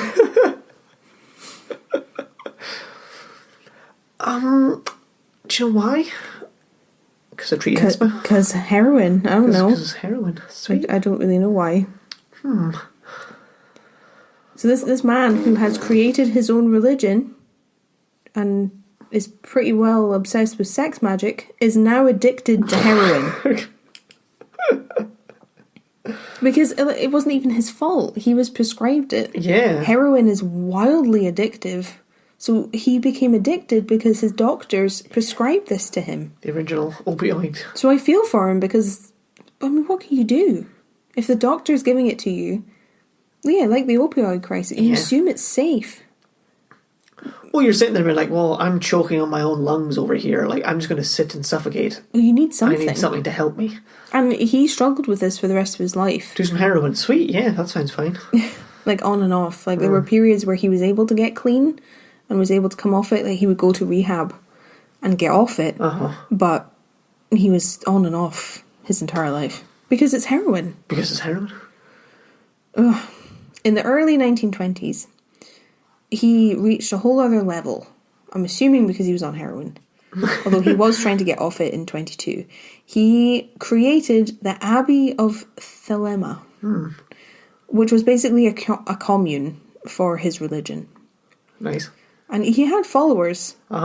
So these followers turned up to his commune, which was in Italy, to live with him and to follow him and to practice his religion with him. Very nice. Full-on cult. Well, this is one of the things that makes me really uncomfortable with Crowley. I can appreciate, like, things we talked about in the past, I can appreciate the things people have misunderstood and have reported wrongly. Like, I can see that. I can see how that would happen. This makes me very uneasy because it does give me major cult vibes. Yeah. Now, I don't think there was any time that people weren't allowed to leave. I don't think that was happening. It's just a vibe. It's just a bit culty. Like, I don't want to say I've studied cults, because that's not true. I know a lot about cults. Yeah. And there's a lot of things about the Abbey of Thalama that tick those boxes. And that makes me uneasy. Yeah. It's just not good. No. So this was the thing that he was doing in Italy. Oh, in Italy. Very cool. In Italy. In 1922, he was still writing. He was publishing articles back in the UK about how terrible the drug laws were. Fair. And he even published a book which was called Diary of a Drug Fiend. Oh. He tried unsuccessfully to get fully clean. And he was against a new drug law which had been brought in. I can't remember what it was called. I can't remember. But it was a new drug law in the UK which basically decided that drug addiction was no longer a disease, it was a crime. And he disagreed. And he's not entirely wrong. I can see the sense in that, because if you have an addiction, you need help. It is a disease. But that was his issue, that this law had changed. But the response to him writing about this was really bad. Yeah. He was basically painted just as a deviant. There was no merit to what he was saying. The Sunday Express was actually so offended by what he had written that they just blasted him. They told people to burn every copy of his book.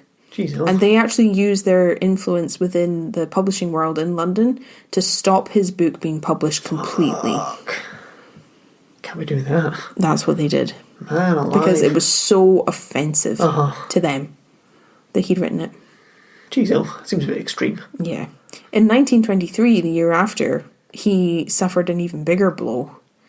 A story from the Abbey of Dilemma, the commune, was released to the press after the death of one of the members. Oh no. A man called Raoul Loveday. He died at the commune after drinking dirty water. Ooh. Unfortunate. Yeah, it seems pretty nasty. He got a liver infection. Ooh. How awful is that? I can't even. Yeah. I think it was stream water. I don't even think it was like water that he drank from a stream, and it was bad. And then he died. Now, he had moved to the commune with his wife, and his wife absolutely did not want to be there. She hated Crowley, and she hated the commune. She hated everything about it. No. So when her husband died, she came back to the UK. Yep. Remember, we're in Italy. Yep, packed up her notes, got over there. And she went straight to the press with her story. And she told them all about what the commune had been like. Telling them that her husband had had to drink the blood of a cat that had been sacrificed by the group. And she also talked about how every time a commune member referred to themselves as I, or used the pronoun I, they had to cut themselves with a razor. Oh, that's fucked. That's full-on cold, isn't it? Yeah, this is why it makes me uneasy. Yeah. And I appreciate that she was angry, and, you know, there's a good chance maybe she's an unreliable source, maybe she made it up. It's very uncomfortable. Yeah. because that's harm. Well, that's the line. Yeah. Yeah. So you are causing harm. If this is true, you are causing harm, and that's bad. Yeah. And it added to that reputation that he already developed as the wicked. He was called the wickedest man in the world. Nice. That was actually printed about him. There's a magazine called John Bull, and it went so far as to call for Crowley to be hanged. Oofed. Now, that was actually printed. Seems a bit extreme. Well, it's a bit far considering people could be hanged in the UK until 1964. Well, I was thinking like 1922. That is too late for that. It's not an idle threat. Now, it was still happening. That was what they were saying. They were saying that he was so evil that he should be hanged. Yeah. Oh.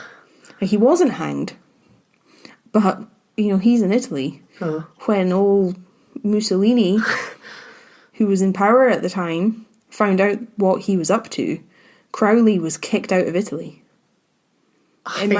Imagine being so terrible that when Mussolini hears what you've done, he decides you're too much for him. Yeah. I think he's lucky to be kicked out and not arrested. Well, yeah, Mussolini was a mad fascist. Yeah. Dictator. He's like, oh, well, I'll eventually be executed by firing squad, but you're a bad guy. Imagine Mussolini deciding that you're a bit much. That's just been mad. Mm-hmm. So, needless to say, the Abbey didn't continue after this, as you would kind of hope. Well, yeah. Yeah. Yeah. The rest of Crowley's life was not much happier at all. I'm going to give you just the condensed version, otherwise this will be a million years long. He faked his own death and then came back at an art exhibition. Very good. He sued a lot of the newspapers and magazines that he felt had libelled him to try and make some money because he was pretty desperate. He was not doing well for cash. So he was trying to have these court cases to try and win some money. And he didn't win a lot of them, so he had to pay for the costs. Yeah. He was initially very interested and very supportive of Nazism. Good, very That's good. right, he was interested in Nazism. Yep, nice. And he even felt that, it would be really amazing for me if Adolf Hitler would convert to Thalama.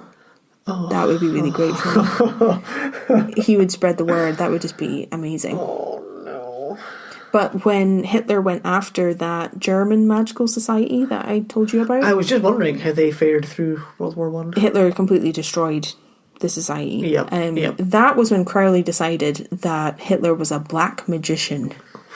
Not before, when he was murdering innocent people. Yep. It was going after the mages. There was evidence that Crowley had a lot of anti-Semitic opinions and views in the ways that he treated people who were around him who were Jewish.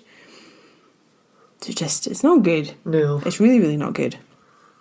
His asthma got really bad in the 1940s, which meant he was once again addicted to heroin.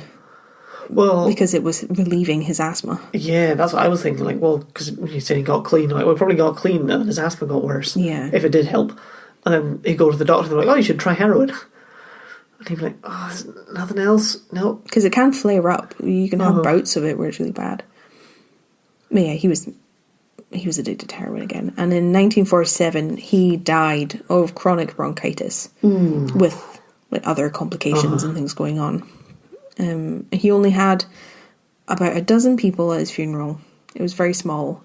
But this in itself caused media uproar. Because everyone believed that the funeral of such an evil person would in itself be evil. Oh, yeah. So the fact that they were there, they were obviously celebrating the devil and sending his soul to hell and all of that stuff. I weirdly feel bad for him. I mean, you would never want that for someone at their funeral, I guess. And just for the... There are very few people that I would say deserve that. Yeah, and just for the overall latter half of his life, I do weirdly feel bad for him. I think it's sad. Yeah. He basically died penniless and alone. Well, I think because aside from the people in the cult cutting themselves and various animals, It wasn't a cult. We don't know it was a cult. Or the people at his abbey allegedly cutting themselves. He wasn't doing harm to other people in any of his works or any of his writings. He was basically just pursuing what he thought was the right way to live. Yeah, and there's worse ways to live than the way he was suggesting living, apart from all the animal sacrifices. But Well, it's not me saying that I support No. or agree. I disagree pretty heavily with everything he did. Yeah, it's a very fine line to walk, but I'm just empathetic, yeah, but not understanding, no. if that makes sense. He was just trying to do him and not to the detriment of other people. Because there's a lot of people who do not as weird things and are at the detriment to many more people. I mean, he had certain attitudes that definitely would be detrimental to other people. Like he didn't really believe in democracy. Oh. He wrote about that quite often. Well, yeah, and he's just an arsehole all in. But weird. He was very, very troublesome in a lot of the things that he thought. I feel like if he had too much power, it could be detrimental to other people. Yeah. But he ended up being cremated. There's no grave or anything. I feel that was on purpose. Yeah, that's good. Seems not what he would have wanted, though. I would have thought he would have wanted a big shrine to himself. Maybe not. Who knows? I suppose it depends what he felt happened after he died. Well, that's true. Yeah, there's no grave or anything. Yeah, well, maybe he couldn't afford one, actually. He had no money. If he had no money and there was nobody there, there's only 12 people at his funeral. That's not a lot to... Towards the end of his life, he was completely dependent on being looked after by the societies he'd been a part of. Oh. They paid for everything for him, basically. Yeah. Or like the donations of people. That's what he lived on. Jeez, oh. Today, he's a pretty famous figure in Yeah. the spiritual and mystical worlds. I had no idea until I got into the research for this episode. But he's hugely influential. He's a big name. And a lot of people really, really support him and what he was doing. And Thalama, generally. Yeah. There's a lot of followers. Weird. And a lot of people who take bits and pieces from what he wrote and incorporate that into their own beliefs. Which I never knew before. Nope. There's that group of people, but there's also the group of people who think he was genuinely evil and committed evil things. Yeah. Like the ritual and rituals that he performed at Boleskine. A lot of people feel that way too. Weird. Now we're going to come back to the mark that his legacy has left on people and the house. So bear that in mind. Because our story doesn't end with the death of Crowley. Well, I was thinking, we have 100 years longer of house history to go. Right.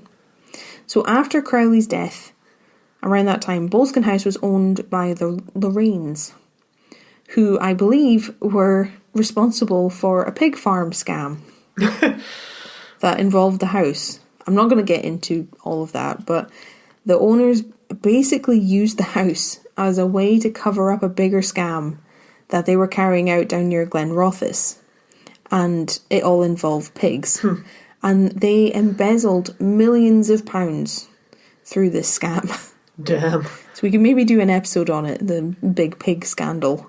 That'd be funny. But they were living at Boleskine and used it to sort of falsify that there was a pig farm there when there wasn't.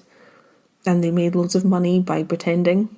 Weird. And I think they got government grants and things. Yeah. That's how they were able to embezzle so much for a pig farm that didn't actually exist.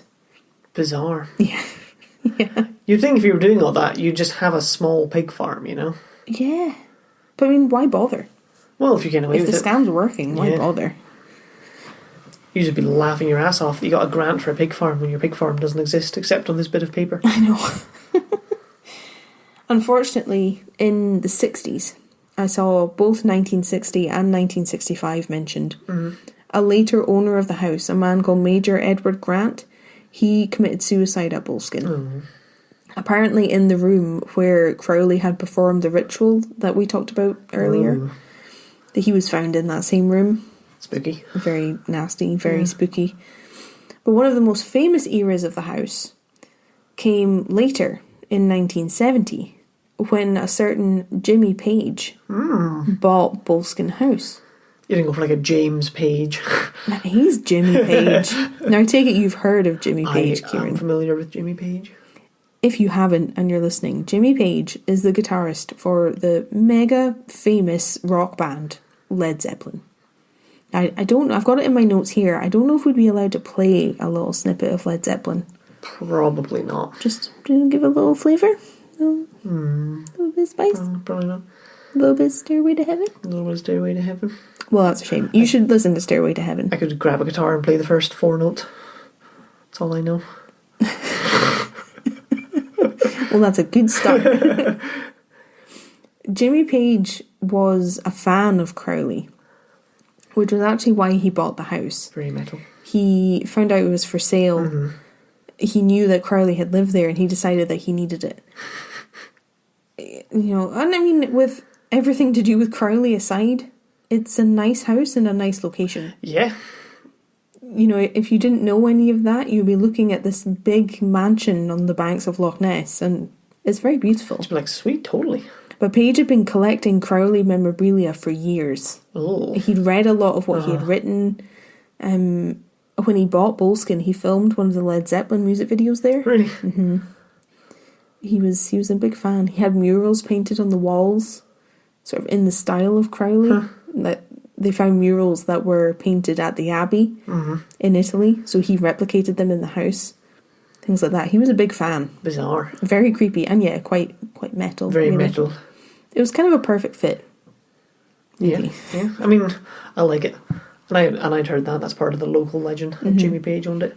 I also think there's a line in Stairway to Heaven which relates to Crowley and possibly the house. But I can't remember what it is. I think it might actually be to do with the sand. I'm not sure. I'll see if I can find it later. In the usual rock star way, Page didn't actually spend a lot of time at Boleskine. Yeah. He owned it, but he didn't live there, and he wasn't there all the time. But he paid to have it restored, which took a long time, because it was in a bad way when he bought it. Imagine it more of a, like, museum/shrine to him.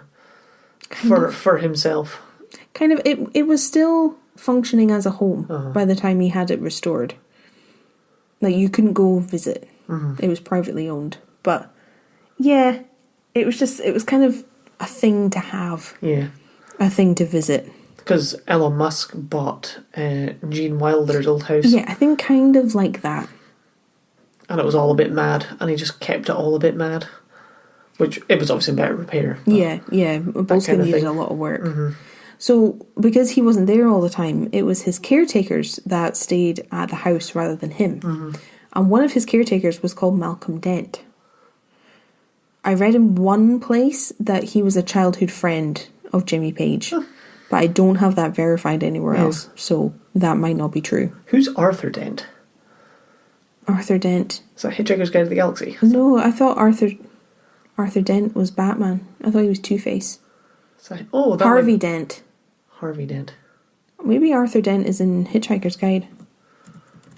Just popped up in my head with Dent. Arthur Arthur Dent is Two-Face. No, Harvey Dent. Oh, Harvey Dent. Arthur Dent is Hitchhiker's Guide to the Galaxy. There you go. I was thinking of Harvey Dent. Yeah. Who's Two-Face. Yeah. This is Malcolm Dent. Malcolm Dent. And he stayed at the house for quite a long time. He looked after it for a long time. And during his time at the house, he noticed and experienced a lot of strange things. Which is the reputation that I had heard of the house. He was the one who heard what he described as a rumbling in the hallway of the house. A rumbling? Which has been attributed to Lord Lovett's head rolling down the hall. Weird. Dent also described what he thought was the most terrifying night of his life, which I'll tell you now. He'd gone to bed the night that this happened, but he woke up with a bit of a start, and it was pitch black. And he got woken up by a really loud noise, which is unusual. Like, you know the area, Kieran. It's very remote, it's very quiet. There's not a lot going on there. So he had no idea what this noise was. But as he woke up more and as he became more conscious, he realised what he was hearing and why he recognised it. and he realised that it was in the house. It wasn't outside. He could hear some sort of wild animal in the house. And he was convinced that something had come in. It was in the house, it was getting closer, until he could hear it snorting on the other side of his bedroom door. And then it was banging on the bedroom door, like running at it and banging against it. And Dent said that this went on for a while, over and over again. And he couldn't get out of bed. He wasn't brave enough to go see. It wasn't until morning that he felt brave enough to open the door and see what had made its way into the house. But there was nothing. Nothing at all. Not even any mark that anything had been there. I don't know if that'd be better or worse. Oh, I don't know. Worse, I think. Yeah, I think so. And Dent said, quote, "Whatever was there was pure evil." Ooh. That's spooky. Mm-hmm. And there's all kinds of stories that have come out from Boleskine, people staying there. They've experienced, people who stayed at the house, experienced lots of strange things. Bodily attacks, so like scratches and shoves, pushes. Doors slamming. Classic spooking. Doors opening on their own. Carpets and rugs rolling up by themselves. Footsteps of people when the house is definitely empty. Unexplained cold spots and drafts where there's nowhere for the wind to get in. Chairs moving. So that's a common one, that people will come into what is the dining room of the house and all the chairs aren't where you left them. That'd be weird. They've all moved. Creaks, groans, moans, lots of strange noises, and seeing figures of people who aren't really there, which I think is the creepiest one. Yeah, that'd be nasty. Now, I will say at this point, just to keep the balance on both sides, that I spoke to a group called Highland Paranormal, and they're a ghost hunting group locally, and they've investigated Boleskine 3 times, so in 2014, 2016 and 2019. So I sent them a message just to ask about their time and what they felt and what they saw, and I got a very short message back because they really didn't come away with anything. They didn't find anything, they didn't see anything. The only thing that they told me about was a photo that they took, which seems to show smoke coming out of one of the chimneys of the house when none of the fires were lit. That's pretty weird. So that was what they felt, and that's what they saw. So just, both sides. But in the modern era of the house, I can't say things are much better for Boleskine, really. Yeah. Lots of strange happenings, possibly paranormal, but the reality of Crowley's influence in a combination with just really bad luck have really affected Boleskine. So Dent, he supposedly had a little side racket while he was the caretaker. Quite right. Apparently he used to charge people to stay in the house overnight. Nice. Who, without Jimmy Page knowing, who were big fans of Crowley and wanted to stay in Boleskine because that's where he had done the rituals. This was like a pilgrimage to go and see the house. And there were so many people that Dent used it as an opportunity to make money. Quite right, quite right. Because so many people were coming. It was a huge place. In 1992, Ronald and Annette McGilvery bought Boleskine, and they converted it into a hotel, from what I've been able to see. And they used to hold big parties, like traditional Scottish parties. There would be piping and dancing and food. And they hated any mention of Crowley or anything that had gone on at Boleskine. They wouldn't have any of it. It was a new start. They didn't want to know. Just trying to disassociate. Because it still had that reputation. It couldn't get away from it. And people continued coming to the house for that reason. And they didn't like it. So they couldn't get away from this reputation. And then when Ronald died, the house was bought by a Dutch couple. A Dutch family. There's quite a few big houses in the Highlands owned by Dutch people. Weirdly. Yeah. In 2015, on the 23rd of December, so right before Christmas, Boleskine House caught fire. And from what I read in news articles, it supposedly started in the kitchen, this fire. Luckily, no one was hurt. The family were out shopping in Inverness at the time, which you're probably like 45 minutes, maybe, away in the car. So there was nobody home, nobody hurt in the fire, but Boleskine House was nearly completely destroyed. It was a major fire. I read in one news article that by the time the firefighters got there, 60% of the house had been completely incinerated. Oh, jeez. Oh. It was a major blaze. Yeah. In 2019, the house was bought by the Boleskine House Foundation. And they're a charity, and they say that they're committed to restoring the house and turning it into what they call an educational centre. Huh. So I think they're hoping to use it as a way to educate people about Scottish history. Not the occult. And the history of the area. Well, we're going to get to that. That's all a bit iffy. That's what they claim. It's going to be a place to learn about local history and Scottish history. Sounds good. Which is always good. Yep. And really, them buying the house is one of the only things that could be done, because the house itself is super expensive. It's big. But they basically need to completely rebuild the house. Yeah. It's all gone. It's just a shell. So a foundation like that is the only person who could really afford to do that. Then it's the argument of, like they had when the Cutty Sark burnt down. Oh, yeah. They had to remove so much of the original. There's only like 1% original boat. Yeah. So I was like, well, that's not, you haven't rebuilt it, you've built a model. Or a replica, sorry. Well, what I thought was weird, and this is just my personal opinion, I went onto the Boleskine House Foundation website to do my research. And they're selling bits of the burnt building.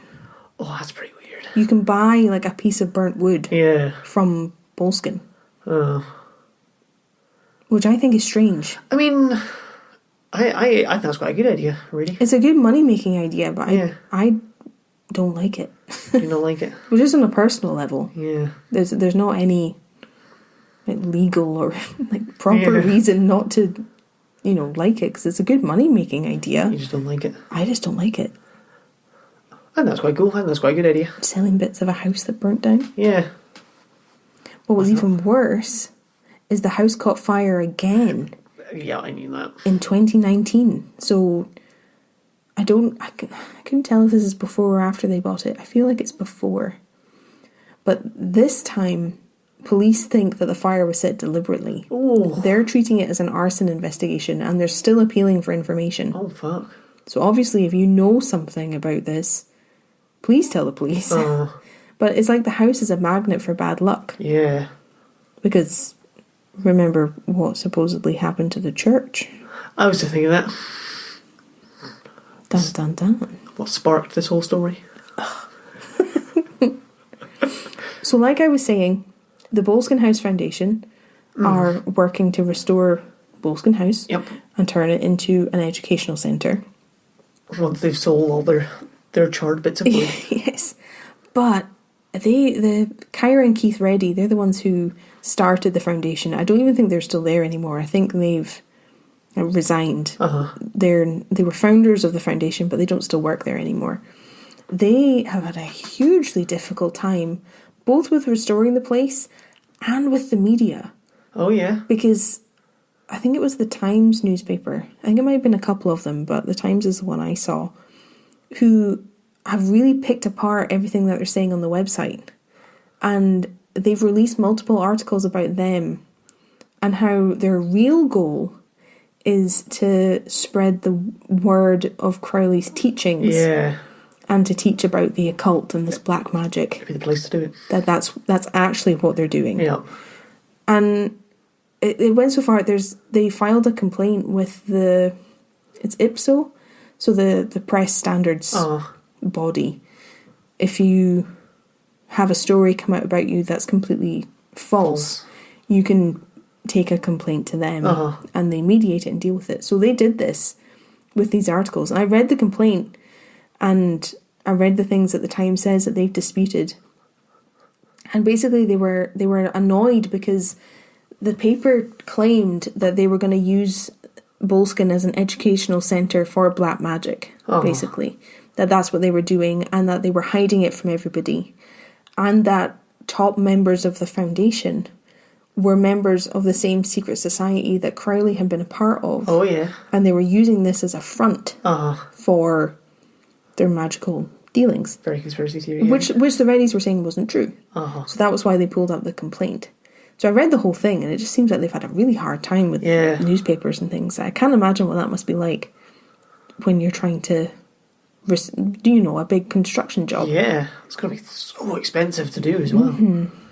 On top of that, the Reddies had their own problems with people turning up at the house uninvited. I've heard about that as well. There's restraining orders have gone out against people.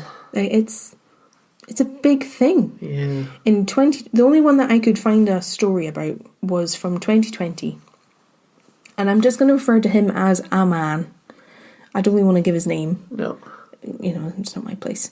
He kept appearing at the house while they were trying to work on it. And they didn't want him there, but he wouldn't leave. And apparently at one point he pushed Kyra to get into the building, which was treated as assault. Yeah. And they told him he wasn't welcome, he wouldn't leave. He was arrested after this, ordered not to return to the house, but he was back a couple months later. Yeah. And he did this twice, which was breaking his bail conditions. I remember that happening when that happened. Yeah. I'm going to read a bit of the news article about him, since I think it'll say it better than I could. Mr. Reddy said, when the man turned up at first, he helped shovel some rubble for Mr. Reddy. He added, I think he mistook our kindness for friendship, where there was never a friendship. He showed up one day, I fixed him a coffee, and then sent him on his way. When he came back again, I asked him why he was back, and he just said he liked the place. He said the place was important to him. But it got to the point where I had to call the police every time he came, and it just escalated. He said the man visited the house 5 or 6 times. He added, my wife felt extremely violated by it, especially when she was pushed through the threshold. That was the last straw for us. I certainly feared it could have gotten more serious. Oh, yeah. I didn't know the guy well and didn't know what he was capable of.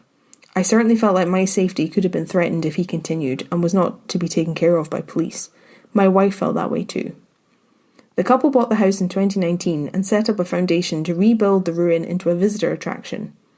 Mr. Reddy said they did not foresee the interest in the building's connection to the occult.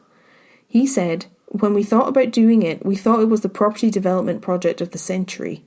We did not anticipate the crazy factor the place can attract, and we are having to navigate it as we go along, as if rebuilding the place isn't hard enough, but it's something we're learning to deal with. That terrifies me so much more than anything else. Right? That's what I'm saying. The human impact of what Crowley did. Even if you don't believe in everything he believed, there are people who do. Yeah. And, people can be a threat. People you don't know. So the man, he visited the house in December of 2020 after being ordered not to, because he visited early in the year. And when he visited this time, I read an article about it. Apparently he was behaving really strangely. He was really fidgety, and he picked up a pole that was just on the site. Yeah. And he didn't go to hurt anyone or anything, but he was just acting really weird. And at one point he asked the people who were there if they were having fun. Oh. Which is so unsettling. Oh, it's really scary, that thought. That guy sounds mad. And he was also convicted of spitting on a police officer's face. Oh. Well, which just makes him a piece of shit. It right just off the gets bat. me to my core. I hate that. I just think that's one of the worst things you can do. Unfortunately, the reason that I haven't given his name is that he seems like he's had major problems with alcohol and drug addiction, which seem to be playing a very big part in the way he's behaving. So I didn't really want to include his name because, that's his issue he's dealing with. He doesn't need anything to make that harder. It's a part of the legacy of the house, which I think is important. Yeah. That it has this draw and this pull, and Crowley's actions have that magnetic pull the same way. Does that make sense? Yeah, absolutely. And unwanted visits by Crowley fans have been and are still a big problem, from what I understand. I read in another article that, quote, people fascinated by Crowley's beliefs have caused difficulties for other owners of the home and the local community by gathering uninvited at the house. Local councillor Margaret Davidson said there were good quality plans for the future of the site, and she appealed to people with an interest in Crowley and the supernatural not to spoil them. She said, over the years, it's been a place people have visited and become obsessed with in the area. That has caused its own difficulties for people in Foyers and Inverfarigig, the nearest villages, and I would wish that to stop for them. Unquote. So it's part of the legacy of the house. And I think that's part of what makes it so unsettling, that it is this gathering place. Yeah. For good or for bad. That people in the area are, to a point, like fed up with people going. And if it wasn't already clear, it is completely forbidden to visit the house without permission. You absolutely should not be there. Yeah. Not least because it's not safe. Like, structurally, it's not safe. It's burnt down twice. So, on a physical, very practical level, it's not a safe place to be. You shouldn't be there. But people don't want you there. So, you shouldn't be visiting. Yeah, we can take that off the Generally Spooky tour. Well, without permission. Without. I'm sure, like, if we reached out to the foundation, they might be willing to talk, but it's a major problem, which I don't think we've had in any of the other stories we've talked about on the podcast. No, it's always been quite public places, really, before now. They're mostly Visit Scotland places. But it's not even the same type of draw, I feel like. Oh, yeah. The attraction isn't the same. But all of that is the story of Boleskine House. To the best of my understanding, and I've probably made big mistakes and have had big misunderstandings, and I do apologise. But, you can email me and correct me. Like, I'm open to that. That's fine. Because I totally appreciate I did not understand a lot of this. generallyspooky@gmail.com. Yes, and I'm aware that Crowley does have a... Crowley does have a huge following, so please don't take offence to anything I've said. Just... You can direct offence my way. God, Kieran. Because he's an asshole. I really, really tried to get into his religion and to really understand the crux of what he was trying to teach. I gave it a good go. I wasn't college try. Well, I wasn't happy with just looking at his reputation and be like, oh yeah, like he was a Satanist, and then that just being it, because things are never that simple. No. And I'm glad it didn't, because it was a completely unknown aspect of life. Yeah. To me. I can see why you struggled so much just with getting this episode together. Well, there's so much that I haven't even put in or touched on. That's fine. Yeah, I thought for this kind of thing, this isn't meant to be comprehensive, so I thought it was okay to kind of tell the story without giving every single detail. Certainly of his religion and his workings with all the secret societies, because it does get confusing. Yep, I think so. But there's lots of books and there's lots of forums. Plenty other places to get more information. Yeah, there was lots of message boards and forums that I was looking at, and that was a whole other world. So they are out there if you're interested. Yep. But what did you think? I thought it was mental. That's bizarre. One of the more banana stories we've had, I think. It's just weird. It's the one that's unsettled me the most, weirdly. Yeah. Even though I went to the effort of trying to really understand what he was about. Well, I'm most unsettled by this person at the end who keeps showing up at the house. Like, he sounds dangerous. I think he just has a lot of going on. I think he has a lot of issues. But then he might still be dangerous. Yeah, I know, but I have sympathy for someone who has those kind of problems. That's fair. That must be very difficult. And if you're prone to sort of drug addiction, alcohol addiction, and then you find out about this guy who was doing all of these rituals, I could imagine it being very easy to want to know more and become kind of obsessed with it. So I'm sympathetic. That's fair. It creeped me out that sort of he kept appearing and he wouldn't leave. Like, that's an overstep regardless of your issues, but I do feel for him. Yeah, that's fair. It just makes me sad. Makes me sad that someone could be in that situation. You know, But I understand why you're unsettled. That was all entirely mental of a journey. Good job, though. But I've managed to tell the story. You've told the story. Oh, it's taken me so long. But if you want a Necromut t-shirt, let us know. Yes, if you're interested in merch, you need to tell us, because we have ideas, but we can't do merch if no one will buy merch. Yeah. That's the problem with merch. That's the the kicker. A Necromut t-shirt.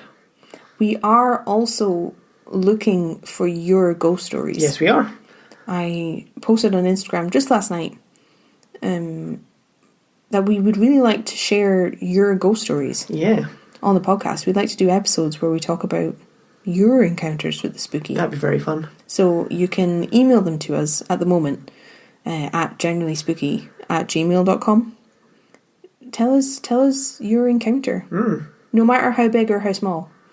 It could be just a paragraph, a couple lines. It could be longer than that. That's totally fine. If you've been spooked, let us know. Yeah, like we want to hear it and we want to share them. Yeah, that'd be fun. Try and incorporate that into extra episodes somehow. Yeah. That'd be a good time. We're fast approaching the end of season 2, baby. I know. Crazy. We hope you're enjoying it so far.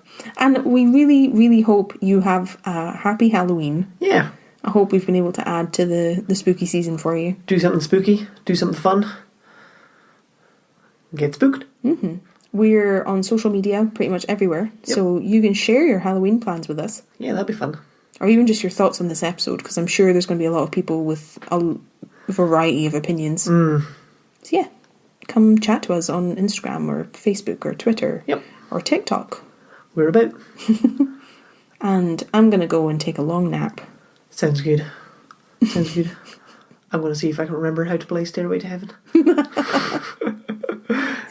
More news on this next week. Yep. Bye. Bye.